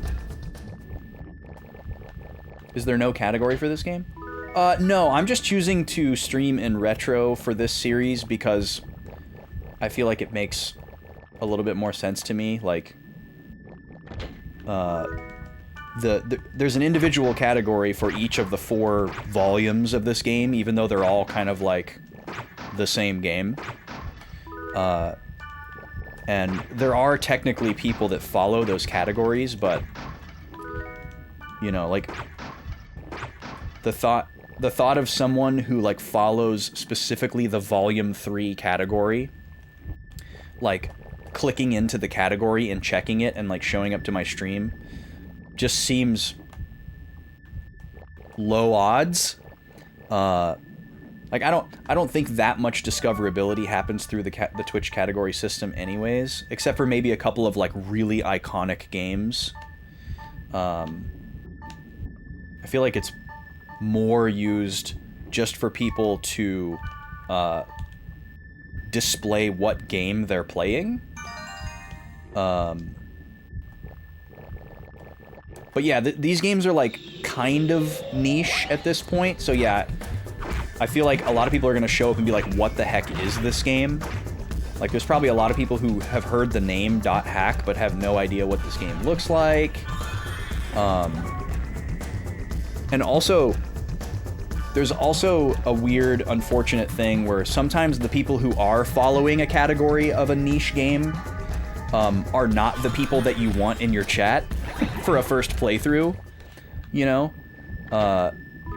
Like, the people who are hawking the, you know, .hack Part 3 category might be wanting to show up and, like, backseat about a specific boss fight or item that they want every streamer to get.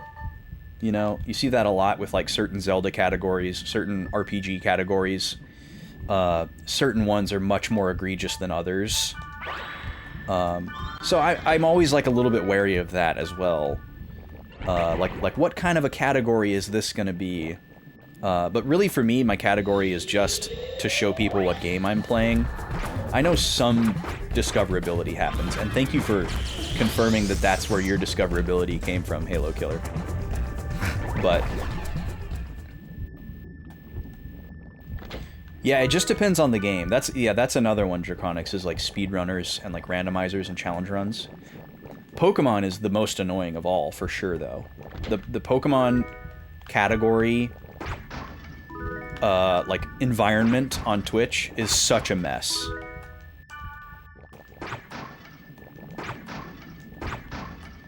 It's such a mess. And Twitch made it worse, like, a year ago. So, like, there's a category for each Pokemon game, like the mainline versions and, you know, all the spin-offs, like the way that it's supposed to be, right? There's supposed to be a Twitch category for every video game, theoretically. But then what people started doing is, instead of streaming, you know, Pokemon Diamond and Pearl in the Diamond and Pearl category, or in the Platinum category, they would stream in the Pokemon category of the most recently released Pokemon game. So, like, Scarlet and Violet, for example, when that was the newest game. And then when a new game would come out, people would move on to that. And now that we have all these new Pokemon games that aren't like a mainline Pokemon game, it gets even more confusing. So you've got people streaming stuff like Pokemon Fire Red, Leaf Green in the Pokemon Champions category, or the Pokemon Legends ZA category. and it's such a mess.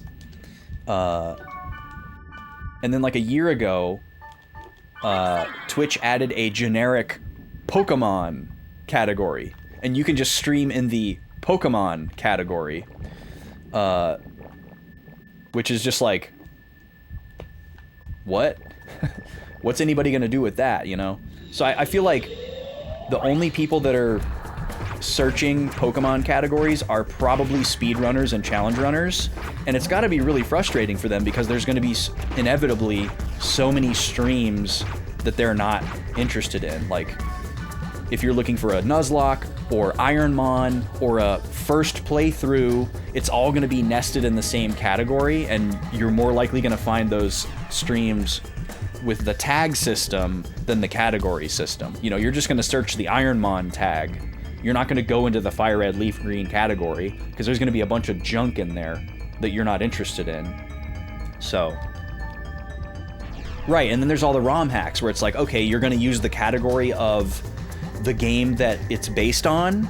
Like, it's a red-blue hack, so you're going to use the red-blue category, or are you going to use the Pokemon category, or are you just going to use the recent game ideology and stream in the Legends ZA or Champions category? You know, what a mess. So yeah, I actually haven't decided if I'm going to stream in the Pokemon Black category or Retro. But the nice thing about Retro is I feel like Retro is the one category.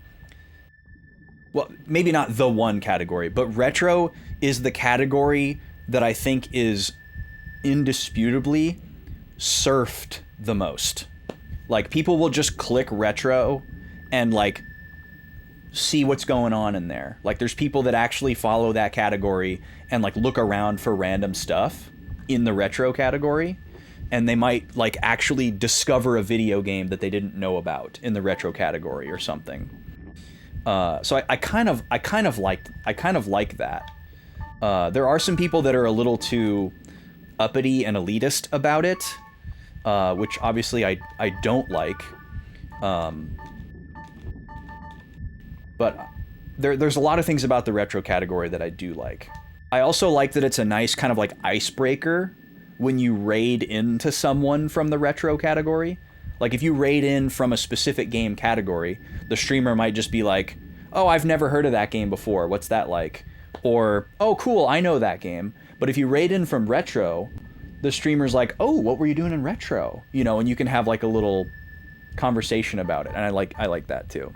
Even if it is that game that they know and love or have already heard of, and they don't have any questions about it. I just like having that extra little moment with your, you know, friend or new acquaintance that you're raiding into.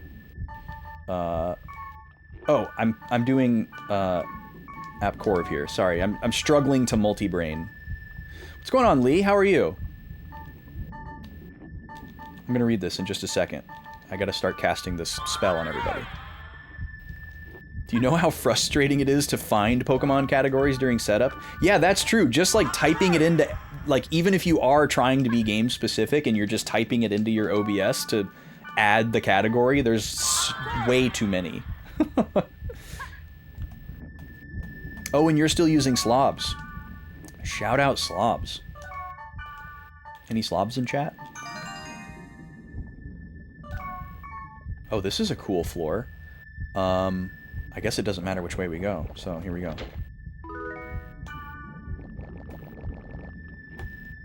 Bloody A. Setting your category to yellow every time was an absolute mission because of the accent on the E.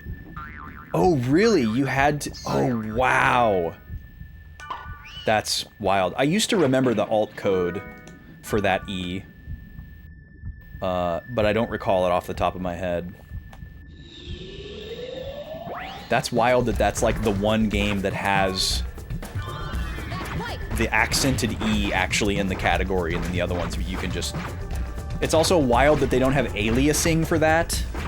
Like, most things like a category system would have aliasing so that it could look for typos and alternate spellings of stuff. Alternate names for stuff, like games that have different names in different regions, for example. That's so nuts that you had to copy and paste it, but I believe it. The browsingness of the retro category on Twitch is a beautiful thing. Yeah. Yeah, I agree, Dur. I agree. And I'm not like there are some people that think that the retro category is like reserved for certain types of people and that other people should get out, you know? Like they're posers trying to like what do you call it? Like coattail ride the retro category, you know? Like they're posers or something. Or they'll like argue about whether or not a game is retro or like belongs in the retro category. Like everybody has really different opinions on all that kind of stuff. They'll be like, oh, well this game, you know, you're playing Suikoden 2, which is like a really iconic game that everybody's heard of, so you should be streaming in the Suikoden 2 category, not retro. Retro is reserved for like the obscure, miscellaneous, uncategorized games. You know, like there's some people that feel that way.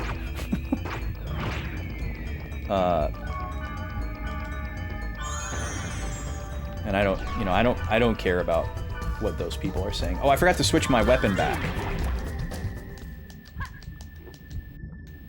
But yeah, I tend to err on the side of the official category. It just depends on what the game is.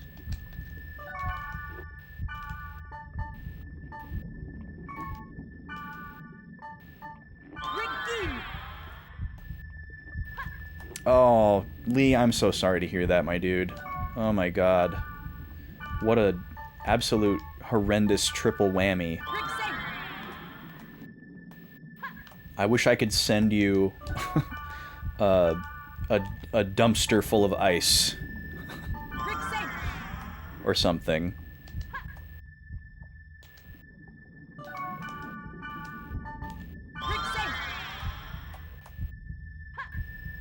One of my best friends has gout flare-ups from time to time, and it is awful for him. I can't imagine. Does the Vaseline Vicks Vapor Rub trick work? I've heard of that. I've heard tell of that. You only ever stream in the specific category. You'll only use retro if it's an old obscure game that doesn't come up in search. Yeah, it seems like a lot of people tend to use it for that, and I like the idea of just like, well, this game doesn't have a category, or nobody knows this game and it's really old, so I'll just use retro. I think that's cool. I get annoyed if somebody thinks that that's the only way to use the retro category, or that that's what it's reserved for, which is very silly. Oh, we're in an ad.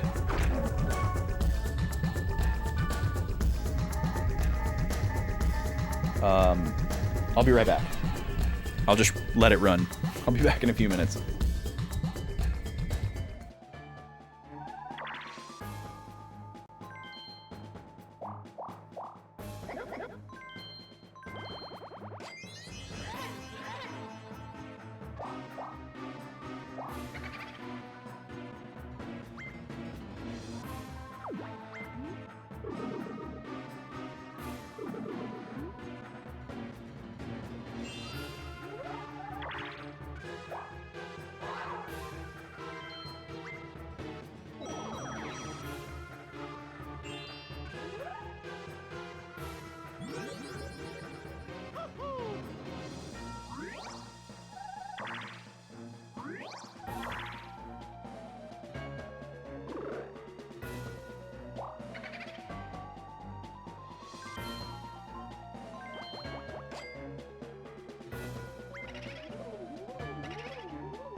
All right, we're back.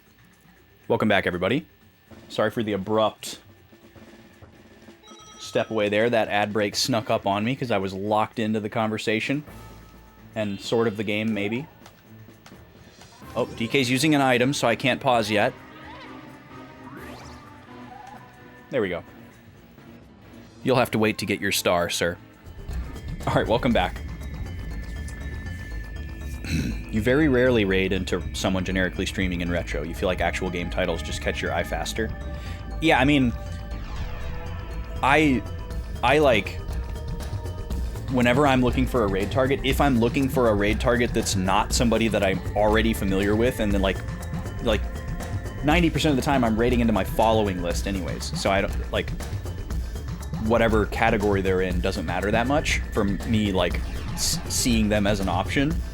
But if I am looking for, like, a cold raid target, because I'm trying to, like, make more stream friends this year, I'm just searching, like, the recommended feed on the mobile app, you know? So some of those people are in retro, but it's also mostly just based on, like, tags and, like, overlap in viewership. So, yeah, it's almost never that I'm personally, like, surfing a category, whether it's retro or a specific game. But I know some people like to, like, raid the same category that they're in. Retro people like to raid retro, and some people might try to raid, like, the same game that they are playing, which I think is cool and fine, but it's not something that I do. It's not something that, like, have even thought about doing in a really, really long time. I think early on, when I knew less people on the platform, that was, like, one idea that I would rotate between. It's like, well, especially when I was playing Ocarina of Time only, it's like, okay, well, let's see who's doing a Zooter, and maybe we'll raid into a Zooter, and you would just pull up the OOT category. But I know a lot of people find people that way, so. Vaseline Vix trick? I don't know. So, do your own research, Lee, but I know a lot of subcultures, especially in the US, usually, like, immigrant subcultures from other places that are in the US, use Vicks Vapor Rub for so many things that are, I guess, would be considered unconventional because they're not, like, directly recommended on the jar. But I seem to remember somebody saying that it was potentially a gout hack, not a hack, but I know there's a lot of people that just put it all over their feet for a number of reasons.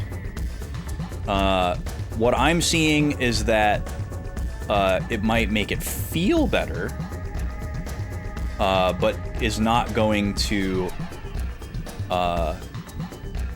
necessarily make it stop.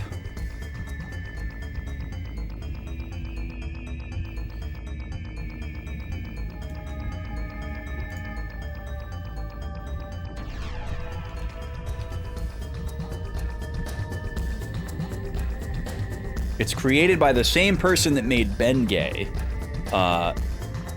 which is probably a better idea. Because that's actually one of the intended uses for Bengay. But that's also like a pain reliever. It's not like a treatment. But yeah, Vicks Vapor Rub has a lot of unconventional uses if you feel like going down a rabbit hole. There's a lot of things you can do with that besides, you know, inhaling it from, like, rubbing it on your chest or under your nose. Okay, let's get back to the game. Oh, I'm almost dead. Delay that. Almost dead again. There we go.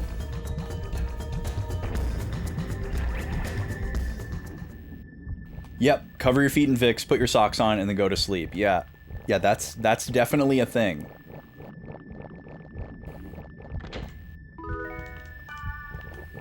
in certain circles. Oh, not these guys.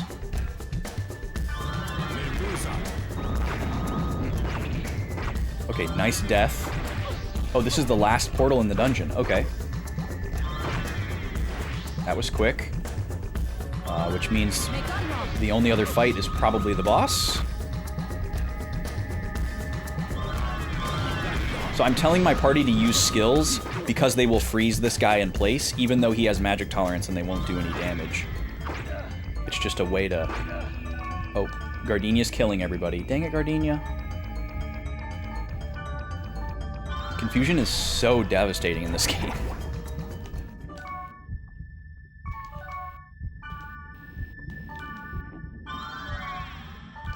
Okay, let's get all the buffs back on everybody. Oh, Wise Man's not fully revived yet. Gotta wait for his portrait to turn white.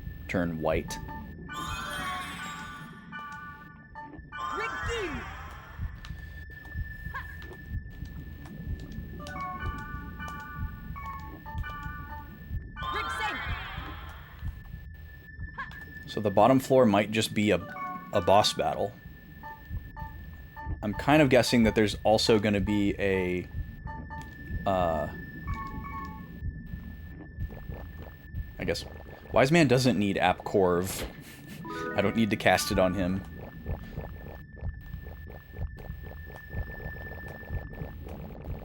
He's not going to use any physical attacks.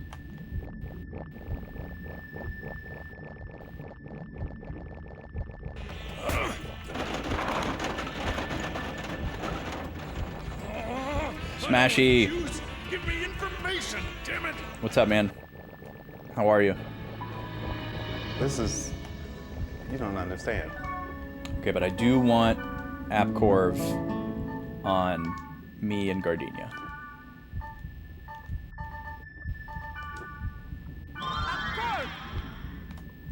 Welcome in, dude.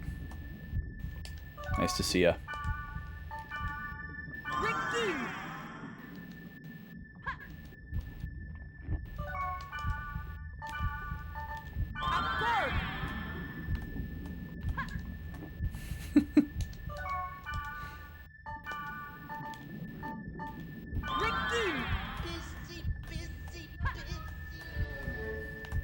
Thank you for the work, Lurk.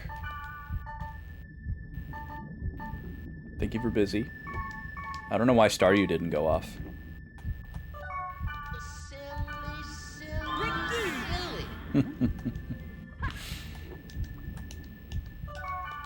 Smashy's got to do his dailies.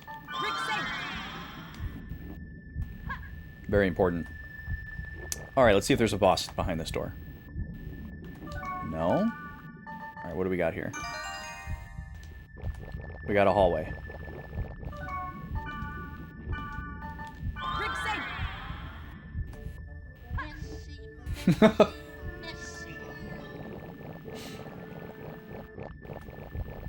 Alright, here's the boss door. Whoa. This arena. That's the cause of the infection? Alright, let's go! This arena is wild looking. Okay, weaken?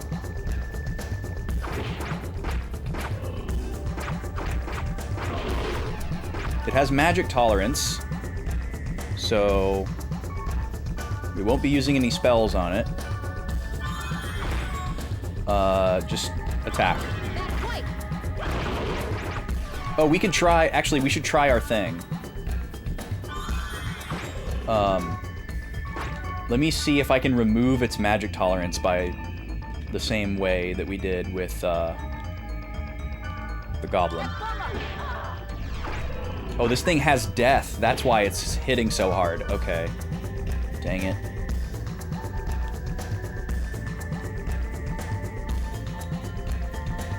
Now Gardenia's dead, which means she loses all of her buffs and all of her SP. We'll try this one more time. Yeah, it doesn't work.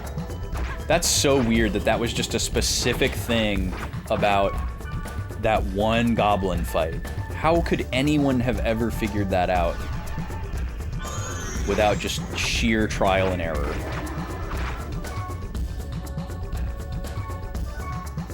I just died. Please bring me back, wise man, please. Okay, good. This is such a weird arena. This, like, long, skinny... Wow, Automod grabbed the word cute. That is pretty nuts. The fact that that's getting grabbed at not maximum settings is pretty wild to me.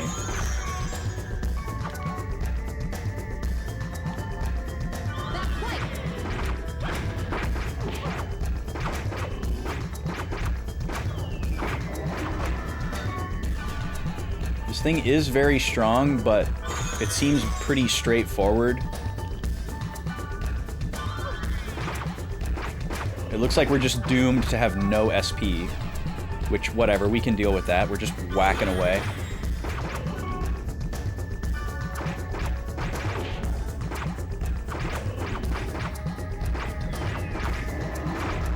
We're not doing very much damage, though, so it's gonna take a long time.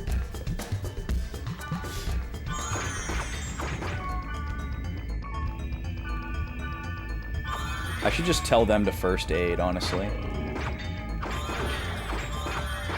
Wait, what weapon do I have on? Oh, okay, we should switch to Sora. Maybe this thing is susceptible to death? Probably not, because it's a boss. Okay, good job, Gardenia. I'll throw you a potion.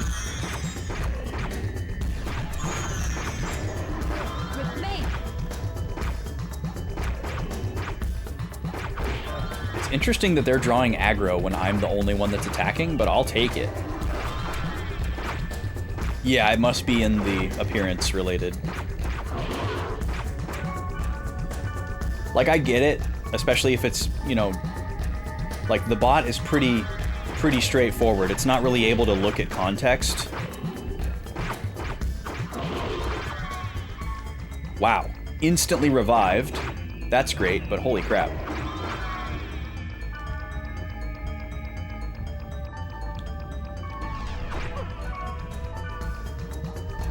This thing is really strong.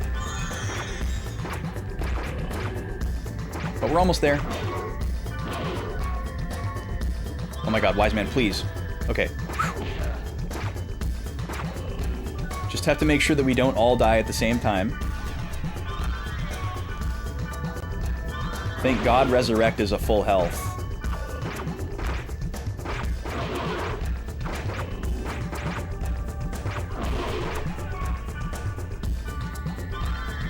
Just keep everybody alive, keep chipping away at it, we're almost there. Oh my god, please. Okay, good. They theoretically have, like, infinite items, I'm pretty sure. I don't think they're gonna run out of resurrects.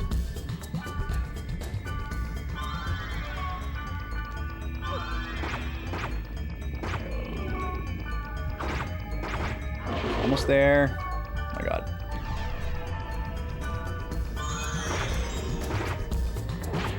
Black Death, what a name.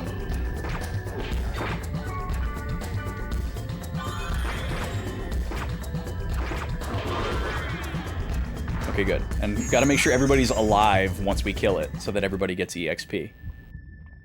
I've killed the root of the infection, so it should be fine now. The infection, like, in the whole game, or just in this level? Oh, cool. We got some desktop wallpapers. Quite a few of them. Holy crap. Holy crap. Oh my god, we got, like, 10 of them. Okay. I have some chips.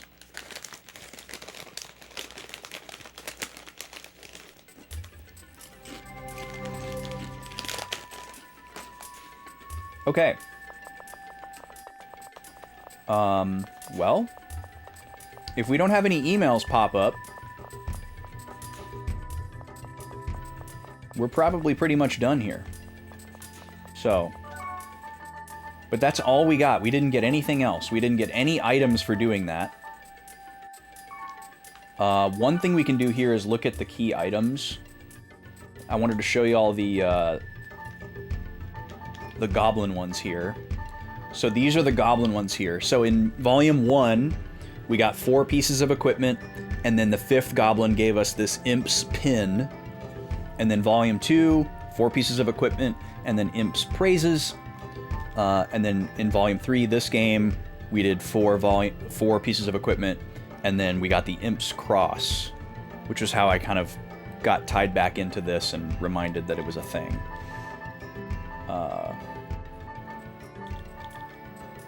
I don't understand what this is or what this is. I feel like they're related to specific quests that I've long since forgotten or maybe missed the ability to progress. The other thing we can do is go through Book of 1000. Most of them I think we maxed out for Volume 3. But let's do that before we save and quit the desktop. We'll just go down the line here. Next we shall fight the consumption.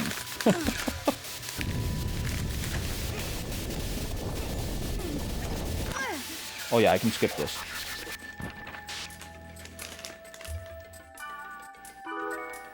Okay, we got a cutscene. Alright, book number 1, no more items in Volume 3. Oh, that must be what the red text means.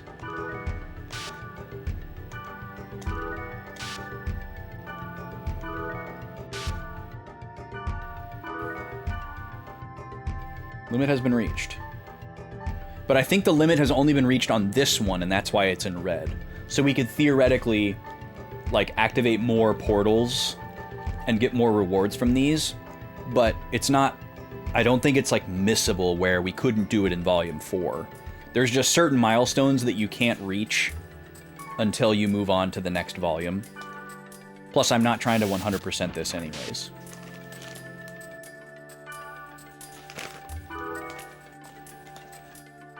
But it is cool that this is all recorded.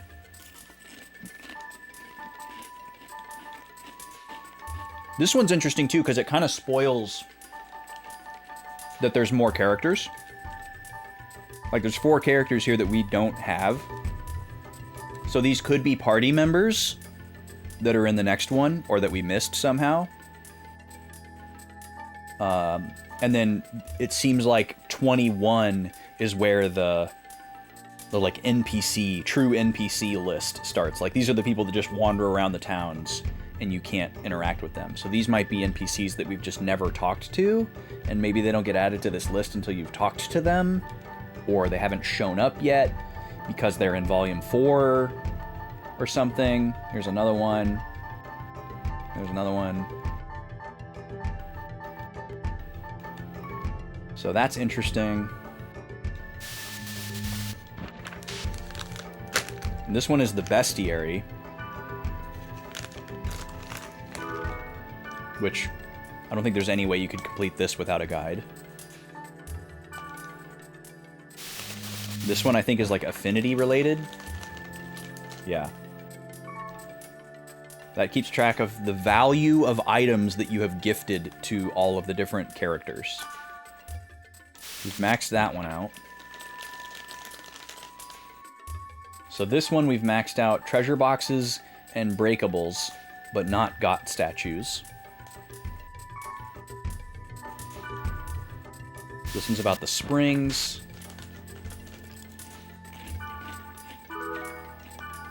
I need to find Grandpa.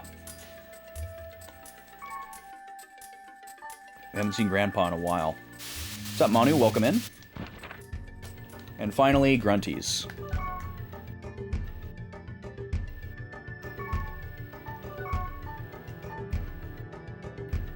So Grunty food, we're good for Volume 3.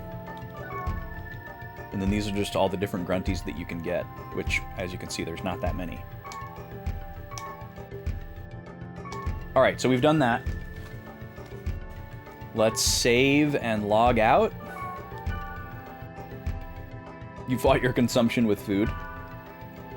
Nice. Alright, so...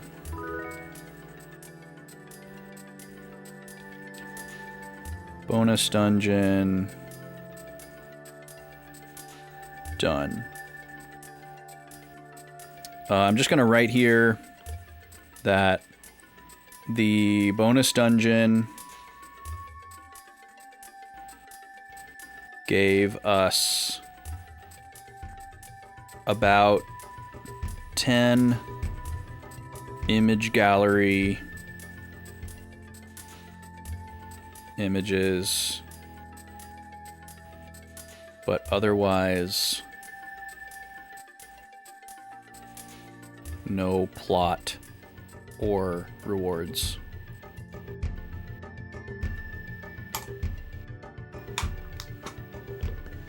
Okay. No, we're still in Volume 3, Manu. Today is like a bonus day. And we're possibly about to be done. We're going to look at some images in the image gallery, and if there's no new board posts or emails, we're actually done. And we'll have our final save to carry over to Volume 4. But we won't be starting Volume 4 for a little bit. Put a check mark on that. Board's empty. Symptoms of the itis. No mail. Okay. So let's go over here. What numbers were those images? Oh, it's all these ones where there's a big jump. Maybe. I wonder where the 34 to 57 gap is filled in. Ooh, that's a cool picture. What is that from? Lost. Kite is in like the middle of a bunch of other player characters, I guess. You can't see it unless you close out of this, which is kind of annoying. The subject is like always right in the center. For a friend, that's Kite and a sketch of Orca. Versus. So these are like moments from the playthrough, I guess. This is when we first met Balmung, probably. There's Elk being super tsundere. Elk looking at Mia.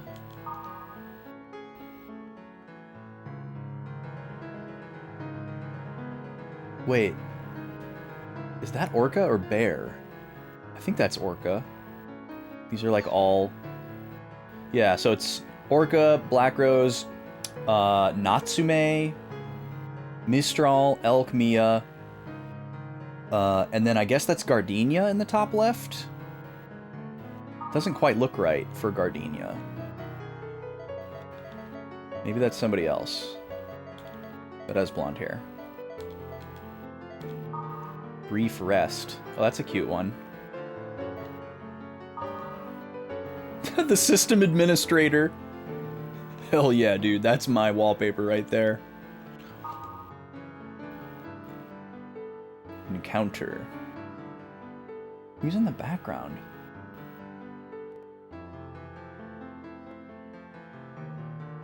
There's a lot going on in this picture. You can see Sora in the background there. Or maybe that's just that's Moonstone. Moonstone in the background. Who is on the left behind Kite? Is that Nuke? I think that's Nuke. Rachel is back there. I can't tell who's between Nuke and Rachel. And I can't tell who's behind Black Rose. What a weird picture.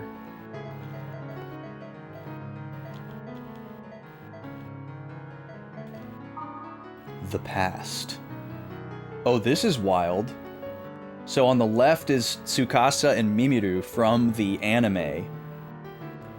And then on the right is Kite and Black Rose.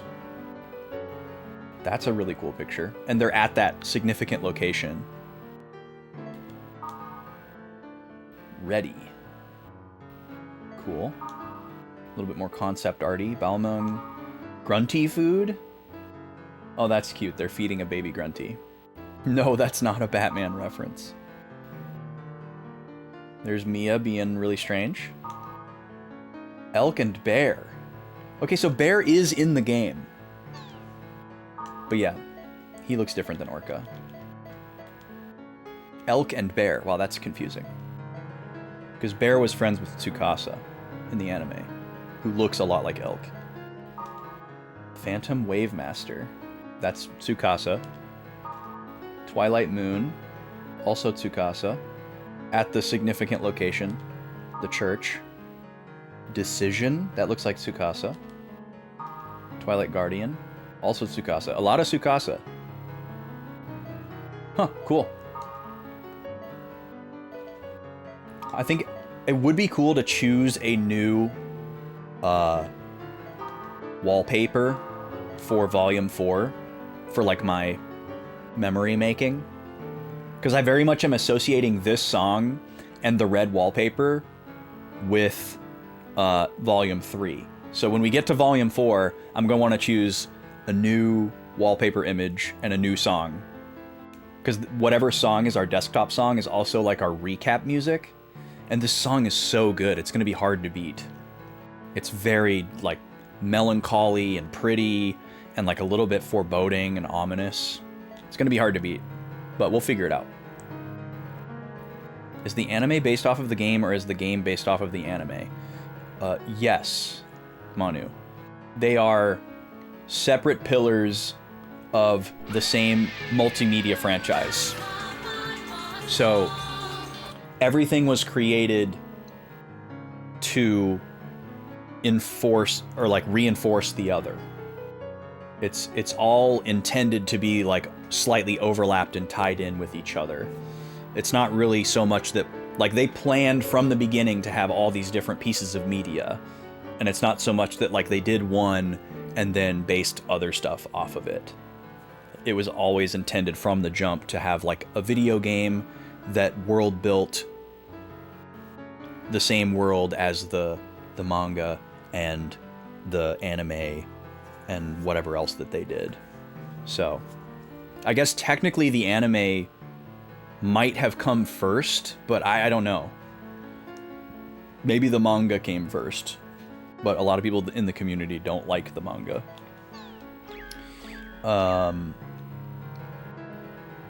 Yeah, this was the first multimedia franchise that I, like, ever really interacted with. I guess in the sense that, like, the grand scale was part of the presentation of it. Like, obviously, Star Wars is a multimedia franchise. Pokemon is a multimedia franchise. Technically, something like Zelda and a lot of other Nintendo properties are technically multimedia franchises. But as far as, like, something that was this, like, grand design type of approach, I feel like it's kind of the poster child. All right, let's save one more time. In slot 5. And this will be our final Volume 3 save. And I need to write down the details here, because when I go into my PS2 browser to manage these saves, it's going to be hard to tell which one is which. Final Volume 3 save. Level 71, 80, 58, 52. There we go. So this will be where we leave off for .hack Volume 3. I'm still going to stream the rest of the time today, but we're going to do something else. I don't see anything else productive that I want to do in this game. I don't want to just go randomly level grind and goof around. That doesn't sound enjoyable to me. The lowest hanging fruit would certainly be to start Yoshi and the Mysterious Book. But with the amount of time that we have left, we do have some other options. So maybe I'll give y'all some options and we can do like a chat poll here. Just so that the people that are here can vote for what they want to see. So let me get a poll going here.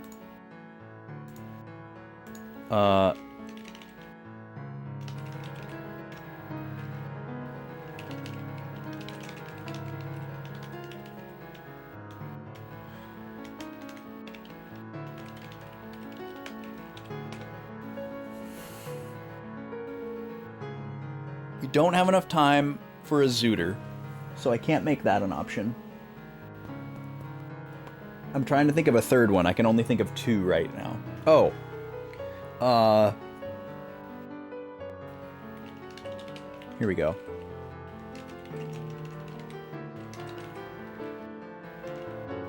And... okay, I'm going to give you 4 options here. Let me tell you what they are before I click go. What's up, Hunter? Is there going to be a meme option? Sort of? Alright, so here's going to be your 4 choices on this poll. I'm going to give you 5 minutes to vote while I go stop my VOD recording and finish these chips, probably. We're not at an ad break, so I'm not going to run an ad while I do this. But I might put Mario Party on the screen anyways.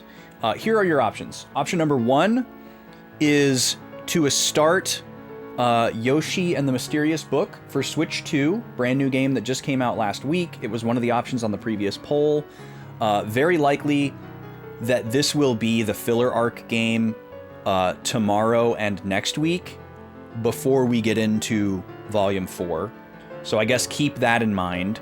You're gonna get to see Yoshi on stream either way, even if it doesn't win the poll today.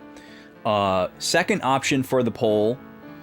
This poll is just for the rest of today, not for tomorrow, not for the filler arc next week. This poll is just for the rest of today.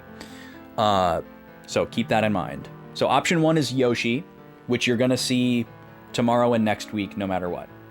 Option number 2 is Mario Party 4, single player 100%. I'll have to look and see what character we're on, and then y'all could pick whichever board we want to do. It's literally just playing 1 player versus 3 CPUs and winning and getting a collectible and then moving on to the next board. We'd probably have enough time for like 2 or 3 parties because I think they're 15 turns in story mode. And then the other 2 options on the poll are both fan-translated Super Nintendo games that we have played in the past that I'm kind of like sort of in the middle of because we've played them before, but I haven't really played them ongoing and it's been a while.